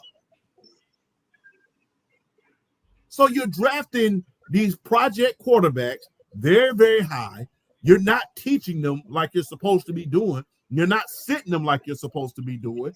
And you're throwing them out there. They don't really know the playbook because they haven't worked on the numbering system. They haven't worked through the reads. They haven't worked through those things like that. So now you're putting a developmental quarterback in Anthony Richardson out there, and it's like, oh, wow. This ain't what I expected. Well, what did you expect? He was a project quarterback. Trey Lance, another prime example. Project quarterback. Didn't play that much in college. Got drafted 4th overall. A reach if you ever want to see one. Look what happened. They're bringing out these project quarterbacks and then want them to succeed right away. These are project quarterbacks. A lot of these guys are projects. Drake May, same thing. You know, everybody said too, like he's got all the talent in the world. He's just very raw. Then let him sit. Exactly. These are project quarterbacks. Yeah. They're project. And the thing is this.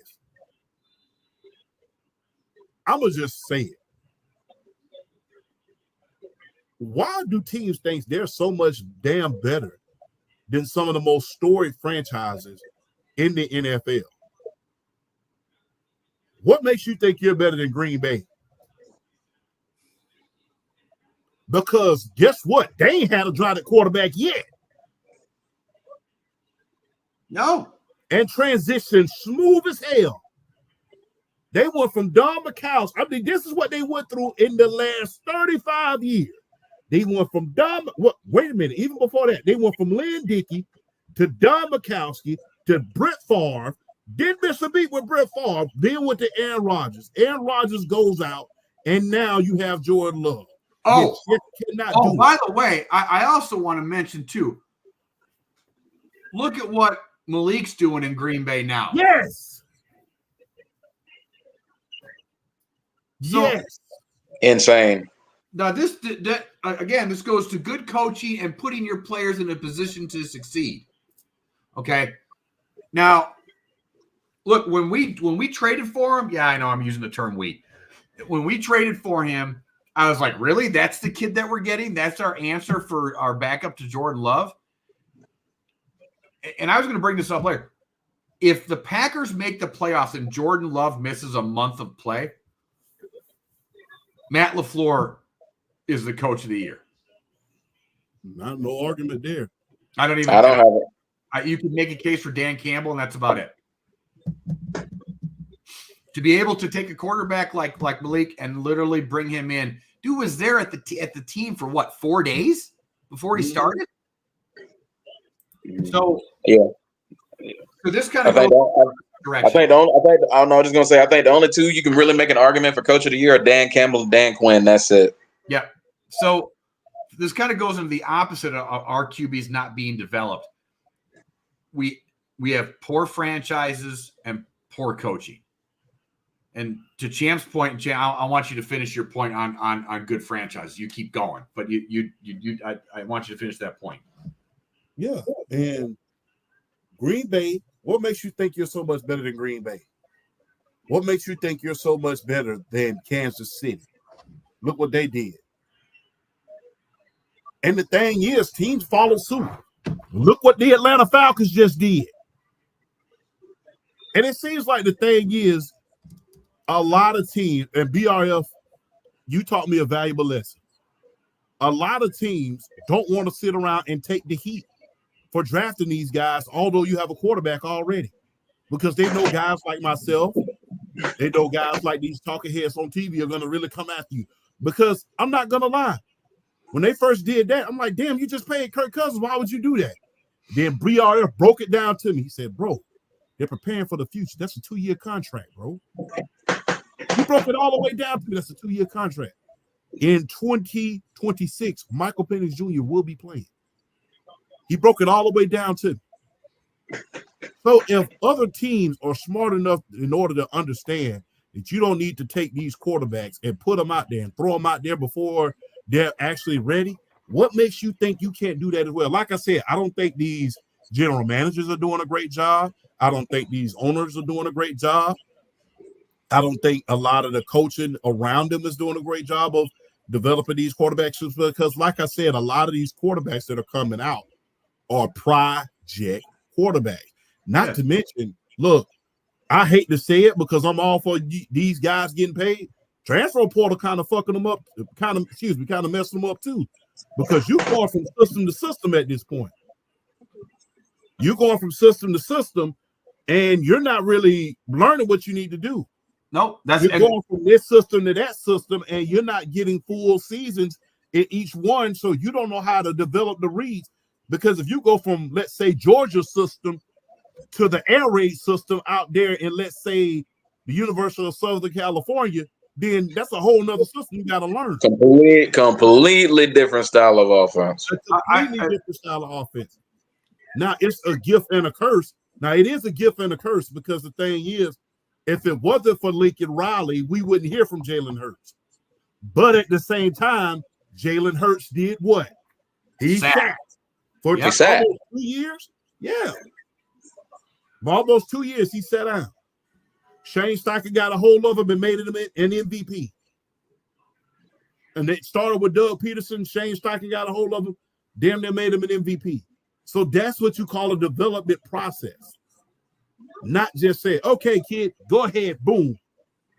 I mean, even Bernie Kosar, he said. In fact, they traded for another quarterback who Ernie, of course, they say, look, this quarterback that we trading for to play in front of Bernie Kosar, this dude ain't played a whole season in almost 10 years. I know he finna get hurt. But in the meantime, I ain't finna put my guy here. He ain't finna get hurt. So I also want to point out, like, one other player that didn't sit was Andrew Luck. And he retired early because he got killed too much.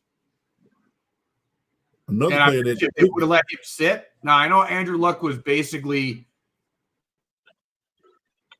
besides John Elway and Peyton Manning, the best quarterback prospect in the last. It's basically years. Those three. Yeah, 30, 34, 25, 30, 40, whatever year. But so it would have been really hard to sit him. But if you would have let him sit, make sure you develop an offensive line, save him, dude, he might still be playing. You might have a couple of rings under your belt at this point. That's, to me, one of the biggest what ifs in this league is Andrew Luck. And they still ain't replaced him neither. Ironically, Anthony Richardson got benched. They still have not replaced the great Andrew Luck, man. Nope. Be all right. Went too long. Sure. Yeah. Well, and also I think another thing that's going on with a lot of these franchises as far as drafting these young quarterbacks, what I think hurts them is a lot of them, they're starting immediately. So one thing that they don't have an advantage of is these franchises signing a good veteran quarterback as a backup, just as someone to kind of like sit and pick their brain as well. Sometimes it's not always necessarily the coaching staff. Sometimes it's the support system around them as far as his peers. Like you going out there bringing somebody up and you're playing them from the jump. You're playing them from the jump. They don't have like okay, like an example. Like look at Michael Penix. He's got Kirk Cousins right there that he gets to sit and learn from. Kirk Cousins being one of the veterans in this league for a long time, understand offense, understand how to carry yourself. A lot of these guys get thrown in and, just thrown into the fire, don't really have that kind of support system from their peers to be able to, pick their brain and learn from, and then to take it onto the field and get better. So for me, it's not just the coaching, it's the support system as well. Because it's like you rushing these guys out there, and then next thing you know, it's like they have to ride it out. Like you don't have a veteran to like, okay, you're not playing that well. I'm gonna sit you down. I'm gonna let this veteran play. But at the same time, I still want you working. I still want you asking questions. I still want you learning. And to where when I put you back out there, you're gonna be ready to go. But in the meanwhile, study, pay attention, learn. These guys aren't getting those type of opportunities because these franchises want to win. But these franchises want to win, like, and Champ, you brought this up. They want to win with the window that they're given with these rookie quarterbacks and these rookie contracts. That way, okay, I ain't got to give them this much. I can use my money, build the offensive line, build the defense, bring some skill position players in that can get the ball and can do something, can make plays. Maybe I can open up a window in the back half of this rookie contract, 2-3 years, maybe we can go get one if he's developing and he's playing well. But a lot of these guys aren't developing and playing well. I just think it's so many factors that are hurting a lot of these college quarterbacks coming out because they know, because a lot of them know, if I play well in college, I know I'm going to get drafted high. Well, guess what? If you get drafted real high, unless they get a veteran there that can show you the ropes, you playing from the jump. So they're basically baptizing you by fire. So it's like, so it's kind of one of those situations where it's like it hurts these quarterbacks too, because now you're expecting them to be the savior from the jump, but particularly these project quarterbacks, you're expecting them to be saviors, like an Anthony Richardson, like a Will Levis, like I'm trying to think of recent memory. Technically Lamar Jackson was a project quarterback. Just so happened he was a project quarterback for me as well. Just so happened he got to sit behind Joe. He got to sit behind Joe Flacco, learn from him, pick his brain. Even though Joe Flacco's like, I'm not, Joe Flacco's kind of said he's not necessarily the type that wants to be like a mentor or is there to like show these guys the rope. He said that's not really like his thing. But even still, Lamar sat down with him, talked to him, studied the play, but with him, Lamar had to learn some things in order to come in and be able to make the impact that he did, having a veteran there. I just think one of the big things I heard a lot of these quarterbacks is not having a veteran presence to talk to and pick their brain to be able to learn, to where it's like understanding how to carry yourself on and off the field and then being able to go and operate once that guy leaves and you're basically giving the keys to the range. You know what I'm saying? So it's just, I think that's another factor that not a lot of people kind of bring up or talk about, is just having that strong veteran presence that you can actually learn from. That's not necessarily the coaches, but a guy that's been in the struggle, that's been on the grind, that can relate to you from a player standpoint that's been there before. So I think that's another thing that hurts these quarterbacks too. Yeah, I mean, I think we covered all the bases on that. Like I said, you're being thrust in too early. Teams are looking for project quarterbacks to be great right off the rip, not realizing the work that it took to give them. And, teams not being developed correctly. Plus, the other time you got dumbass owners, David Tepper, who are thrusting these guys into the spotlight. And damn well you don't have not one tool around them. I mean, hey, for every one rookie quarterback that succeeds, there are several that don't. Out of every quarterback that played at Denver, only there was 7 quarterbacks drafted in Dan Marino's and John Elway's draft class. Only 3 of them are in the Hall of Fame right now. There was 8 quarterbacks drafted in Tom Brady's draft class.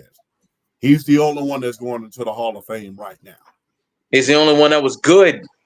Exactly, but Chad Pennington was pretty good. Chad Pennington is the exception. Yeah, but yeah, and he's the only one that's good. He was the only one that's in the Hall of Fame.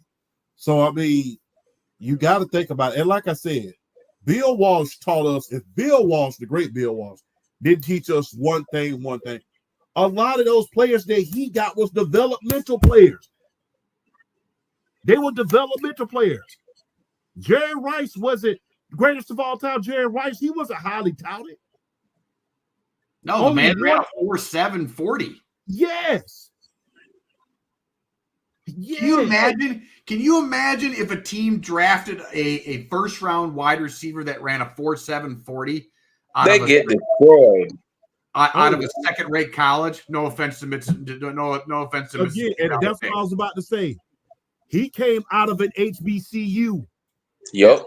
And when I say second-rate college, I don't mean that as a.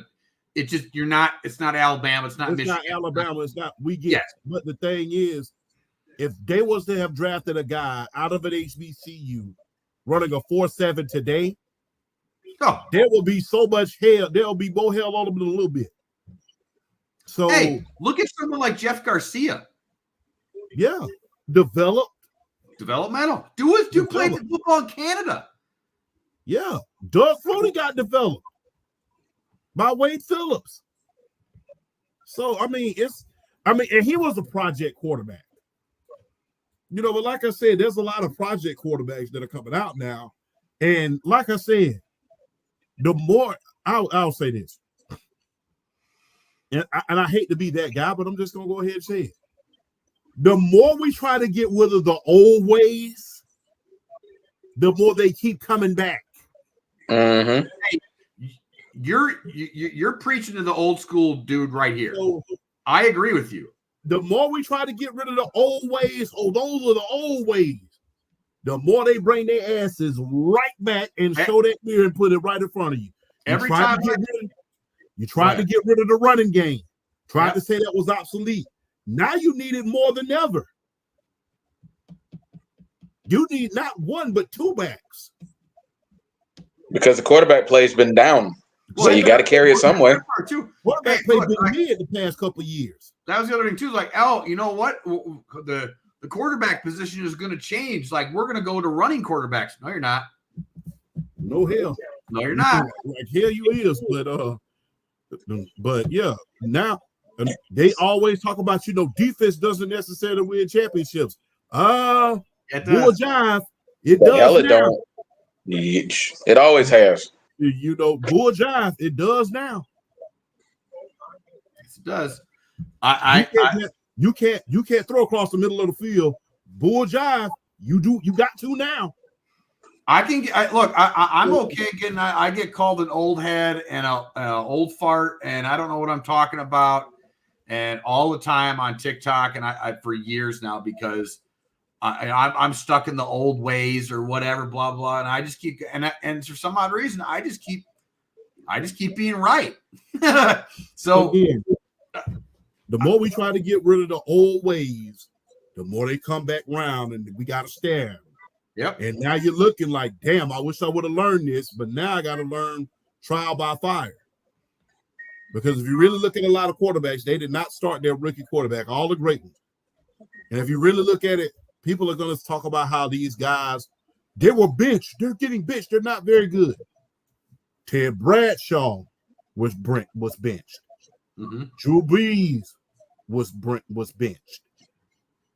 Just to name a few. There's been a lot of guys that have been benched, but yet they came out. Tommy Maddox wasn't even in the league at one point. Do you know how many times that Mike Holmgren wanted to kill Brett Favre the first couple of years? No, he literally said, I literally had heart. He said, he told us during the biography, he said, man, I literally had time for I came home. It was literally important to beat the hell out. Oh, dude, there's video of Holmgren on the sidelines. This is Favre's first couple of years before he became the MVP in like 90, like started to really turn the corner in like 94, like late 94. But there's like when he's in the headset, like Mahomes, that's it. Take him out. Wait, no. Make the damn switch. Throw another quarterback. Yeah. Wait a minute. Wait a minute. No, wait, never mind. He has to know he's messing. Yeah. I was going to do again. This is the thing that I preach all the time: is patience. We don't let guys develop anymore, and it's not even just like, it's not even just like the coaching. Like, we don't allow them to make mistakes.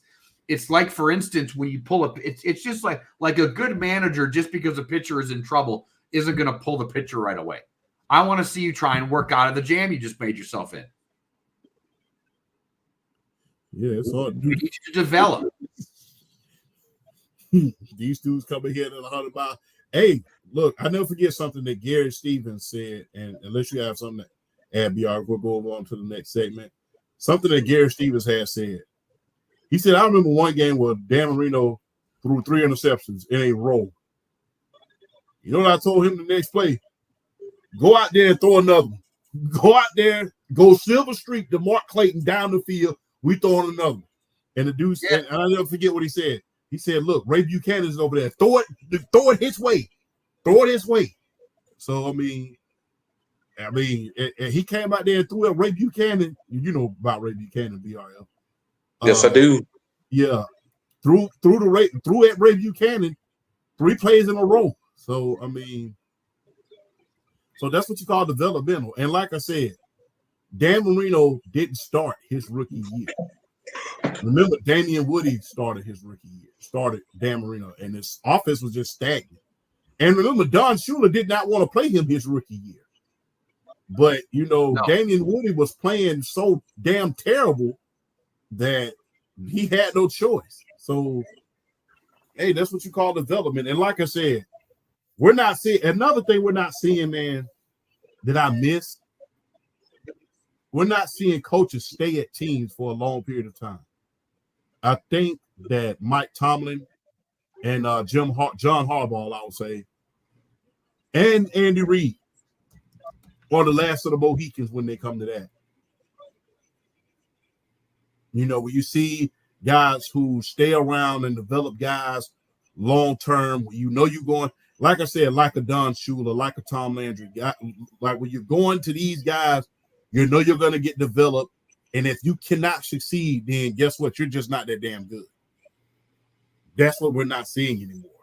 Because Gary Stevens made Dan Marino into a great quarterback as an offensive coordinator. And had that offense clicking on all cylinders. But you don't get that time with these guys in the off season for long periods of time. Hell, half the time it's revolving door with the coaches just as much as it is with the players. So I mean, that's another reason why you're not getting developed properly, because hell, I come in with this coach, I get drafted with this coach holding up my jersey. Next couple of years, I'm asking myself, okay, where this coach at? What do you think about the new coach? And then 2 years later, what do you think about the new coach? And then another year later, what do you think about the new coach? Can you imagine what, let's say, Jarrett Stidham and Derek Carr have went through over the course of their career? Yeah. Just revolving doors of coaches. So that's what I'll end it on if quarterbacks are being developed properly. Real quick. Is it safe to say the Detroit Lions are going to the Super Bowl? BRF? I'm not going to put them in just yet.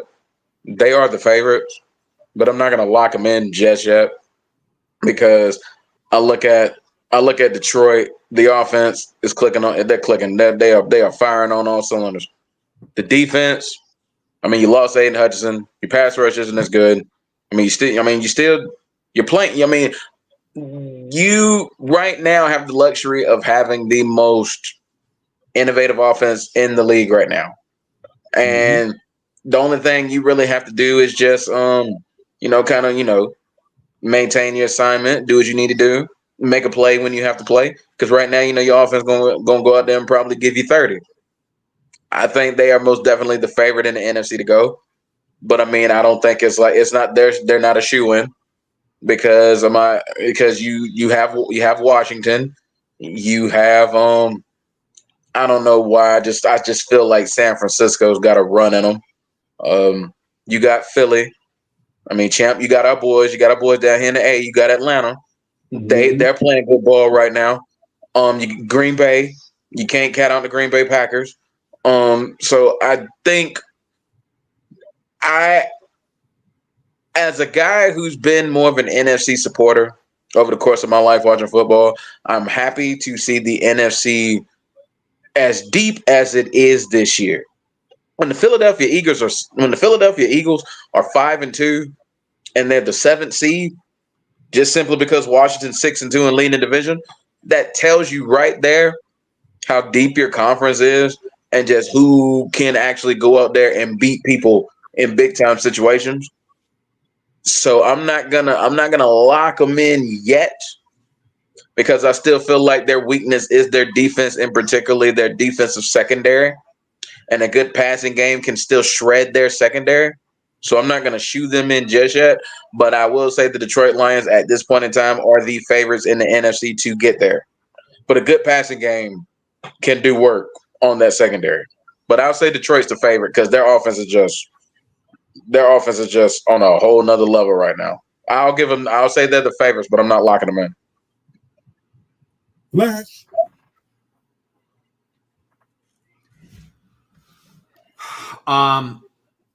Going, I'm not willing to say that. To BR's point, I think that the NFC is way too deep for that. I think Green Bay, when they're healthy, can go toe-to-toe with them. I don't think that's, even though I think Green Bay's weakness is stopping the run. I think that's going to be an issue in the playoffs going forward for Green Bay. That's a big thing they got to shore up. I wonder if they make some trades to kind of to remedy that. But I do believe Green Bay can go toe-to-toe with Detroit. I don't think anybody should count out Minnesota either. I know they've played meh the last, 2 weeks, but I don't think that's, San Francisco is too talented, but they have a ton of injuries right now. You still do got Philly. Hey, look, as much as Washington's the upstart, Washington's playing really good football. So, but Detroit right now, in my opinion, is the best team in the NFC right now. Arguably, even though Kansas City is undefeated, probably the best team in the league right now. I think that's safe to say. I don't think that's a stretch. The fact that the Detroit Lions are the best team in the league right now, even though Kansas City's undefeated. Detroit's playing the most consistent ball right now of everybody. Yeah. Even though Kansas City's undefeated, their offense is still kind of having issues. I mean, don't get me wrong. If it was like head-to-head, I'd probably still pick Kansas City to win the game just because it's Andy Reid and Patrick Mahomes. Yeah. So, but right now, I think Detroit is the best team in the league right now, and they've earned it. And Dan Campbell, besides Matt LaFleur, right now is coach of the year. Okay. Real quick, 3 minutes of hell. Which match from Crown Jewel, WWE, this Saturday at 1:00 on the dot, during peak season college football, by the way, which match in particular you looking forward to at this point? Let's see. Okay. It's a 7-match card. Okay, you got the Bloodline Civil War and the 6-man tag that got announced. You have the 2 Crown Jewel title matches. You got Cody Gunther. You got Liv and Nia Jax. You got Seth and Bronson Reed. You got the Fatal 4-Way for the women's tag team titles. I believe it's Jay, Bianca, Chelsea Green, Piper Niven, Io and Kyrie, and Lash and Jakar Jackson. You have I think you got the triple threat U.S. title match. Yeah. LA Knight, Carmelo Hayes, and Andrade, and then you got Kevin Owens and Randy Orton. So it's a 7-match card. I like how I read that. I like how I did that whole thing without no sheet in front of me. I think that's kind of funny. I think that's true. But I'm gonna keep it 100 with you. I'm looking forward to that women's Fatal 4-Way. I think that match has show stealing potential.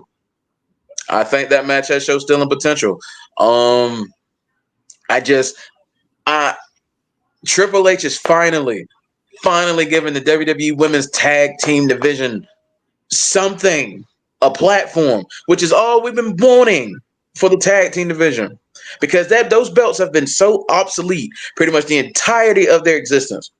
We got some heat on those championships, which is all we wanted.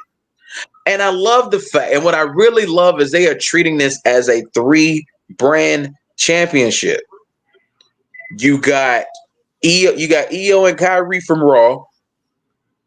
Well, I think, you got Io and Kyrie from Raw. You got Chelsea and Piper, who are SmackDown. Jade and Bianca, if they were to lose the championships, I think they fade to SmackDown as well. SmackDown or Raw? SmackDown. They fade to SmackDown as well. And then you got Lash and Jakara, Metaphor. They're NXT.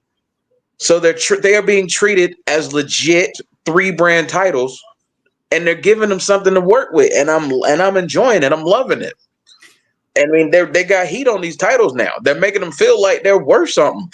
So that's a match I'm looking forward to. I think that could steal the show. The other match I think that could absolutely steal the show is Seth Rollins and Bronson Reed. I think that's another match that could steal the show as well, because Bronson Reed has shown you as a big guy, he can carry himself in matches and he can put on good matches. And you are getting in there with one of the best of this generation So I think that's a match that can steal crown jewel as well. So in my opinion, those are probably the two matches I'm looking forward to in terms of bell to bell quality and story and the way they've been built up to this point. Just Seth Rollins and Bronson being not necessarily a blood feud, but like a grudge fight, and that's what I like to see. And then with the women's tag team titles, finally getting the respect on them. So those are the two matches I'm probably looking forward to the most. I am also looking forward to the women's tag team match. I really want to see Chelsea Green and Piper Niven let them go. I know that them, for the most part, have been a comedy bit, but both Piper and Chelsea Green can effing go in the ring. And I would like to see them go. They're not going to win the titles. I'm dying for both of those girls. Flash. I'm gonna tell you, they're my prediction to win the match. I wanted to pick it. I just don't think they pull it off of Jaden and Bianca. I just don't. But for some odd reason, that's not working. Something is missing from this thing. I don't know what it is. I hope Piper and Chelsea win. I really do. Because one, that'll make my daughter happy because she loves Chelsea Green. Like, loves Chelsea Green.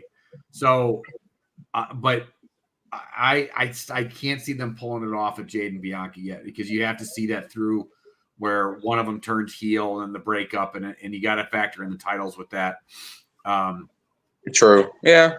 So I'm not doing wrong. I want to pick Piper and Chelsea, but I don't think we're there yet.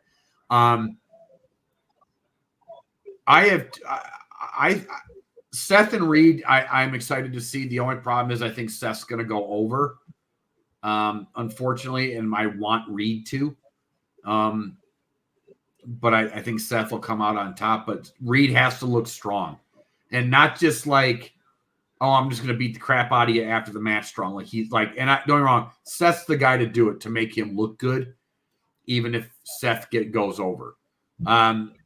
I'm actually looking forward to Orton and KO.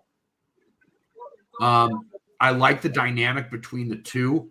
I think the Orton playing the good guy, I finally growing up type thing, we're going to see heel Orton at some point here. Even though KO's heel is doing its thing right now. I'm excited to where that to go. I have a question for both of you, though. Mm-hmm. I'm asking this: what is the point of the crown jewel title? Because I don't see the point in it, to be honest with you. Nobody's giving a good answer, because let's say Gunther unified type of title without actually unifying the title. It's just weird. It's weird, but you have to have something to sell in between Survivor Series and now. But I don't even think it's something to sell. I think it's Saudi money. I mean, it's definitely that. Yeah, you gotta sell something to the Middle Eastern people if you want to constantly be there. But the thing is, you want to see two of the champions from two different brands. Well, they're not two different brands anymore, but you want to see, if this guy's a heavyweight champion, this guy's a heavyweight champion, you got to keep their belts relevant in their respective area. But you have to see who is the best at a certain point. I know, so but I think that's the point of the crown jewel title. I know, now, but I think it would have been a better opportunity for them to say, okay, to hell with all of this. We're going to have we're going to wait the Survivor Series and we're going to have a unified title match. I think they would have been a lot better, but I don't think they did a good job. The thing about this, I don't think they did a good job of every match in this whole thing has a story to it. Even the Fatal 4-Way Women's title match has a story to it. This build up for the Crown Jewel heavyweight title, I ain't seen a lot of run-ins. I ain't seen a lot of none of that. It's just like they do like a little bit of walk-in, and it's like two big ships passing in the night. Well, and they haven't done a good job of building this up. Well, and my other they've done a good job with Cody Gunther. Yeah, they've done a good job with them because basically what they've done is just they give it in the mic, let them cook each other until ends meet. And then they finally you finally saw some physicality. They finally threw down. They've done a much better job with Cody Gunther, but I'm not surprised because of how good they are. So I'm not shocked at that. I do want to see that one. I want to see who's going to win that one. But yeah, I don't see why. But like I said, I think they would have done better if they would have said, look, we're going to have a whole unified title match at Survivor Series, just to see who is the best. But Crown Jewel, I can't wait to see it. I know it's in the middle of football season, but you can best believe I'm gonna have my TV on and I'm gonna have my computer on watching Crown Jewel and the National Football League, well, NC2A all at the same time.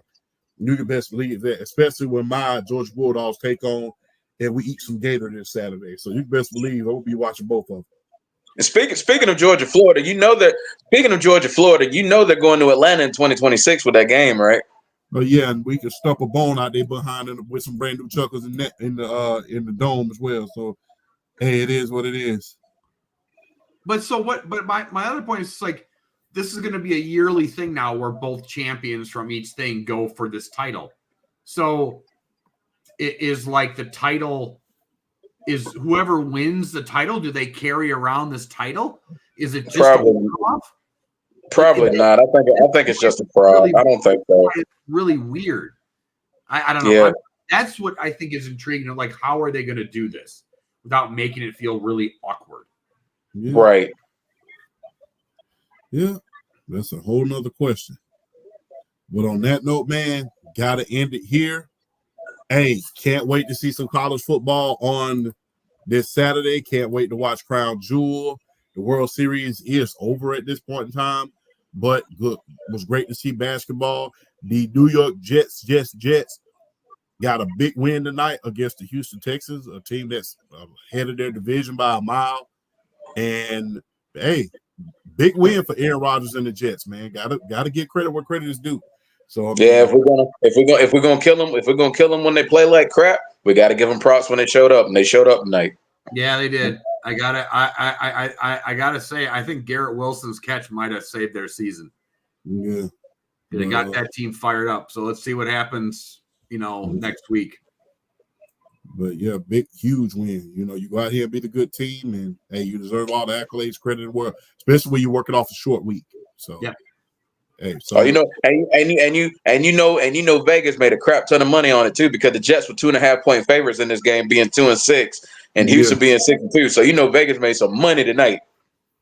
Yeah, you know what I'm saying. But yeah, man, that was good, man. Hey, look, like I said before at the beginning of the pod, I don't care who you vote for. You can vote for the broom. You can vote for the fire extinguisher at your mama house in the basement. Get out there. Let your voice be heard. Like my father and my mother and my grandfather and my grandmother always say, if you don't vote, don't complain. All right? So get out there and exercise your right to vote. People have passed away so you can be out there and get to stand in the line and vote. People have literally passed away to pave the way for you to vote. You will be doing them a disservice if you don't go out there and vote. So get out there, make your votes count. Like I said, I don't care what side of the political party you fall on, but vote. Vote. Columbus, Georgia, good job tonight. All right. BRF, you have the floor.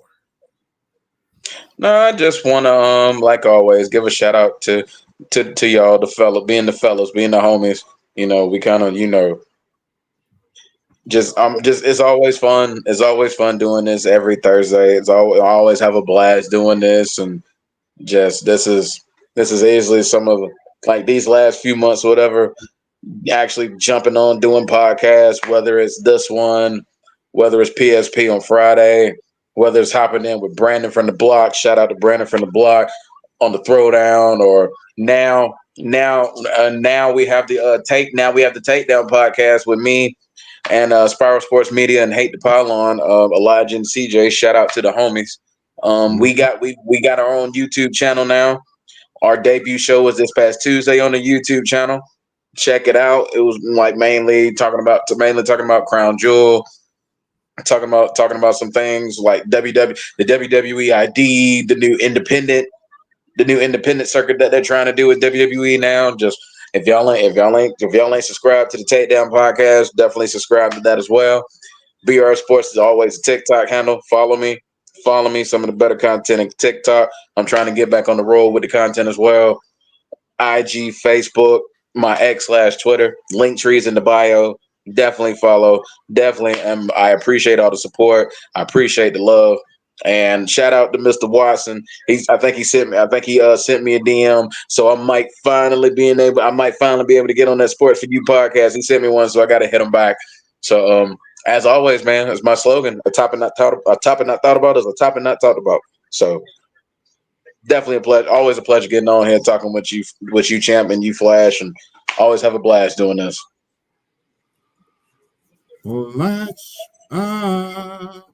Same, something I look forward to every single week. We're starting to get into the winter months. We're starting to creep in there, so it's going to be all football and NBA talk and a lot of wrestling. So I'm looking forward to it.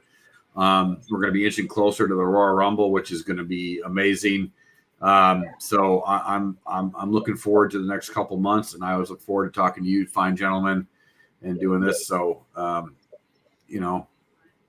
no complaints here. That's for sure. Hey, almost to 60 subscribers at this point in time, man. So, I mean, keep it up, guys. Getting there. Hey, almost to 60 subscribers at this point in time. We're doing a hell of a job getting the numbers up every week. This week was one of our highest rated shows during Halloween. So, hey, I must say, man, we're doing something right in order to keep the people coming back. And look, if you missed the show tonight, don't worry. It will be on YouTube as we speak. And it has been recorded, and you will be able to see it on YouTube. And if you want to see us again, tune in tomorrow night on the Sports PSP podcast. You think you like this one, you'll love that one. But on that note, good night, Columbus, Georgia. Good night, world. Good night, Wisconsin. Hey, get out there and vote. Get out there and vote. That is your civic right, and people have paved the way for you to vote. So make sure you vote, man. And on that note, rise up, go Dogs, and we are out. And go Los Angeles Kings, too. We on a winning streak.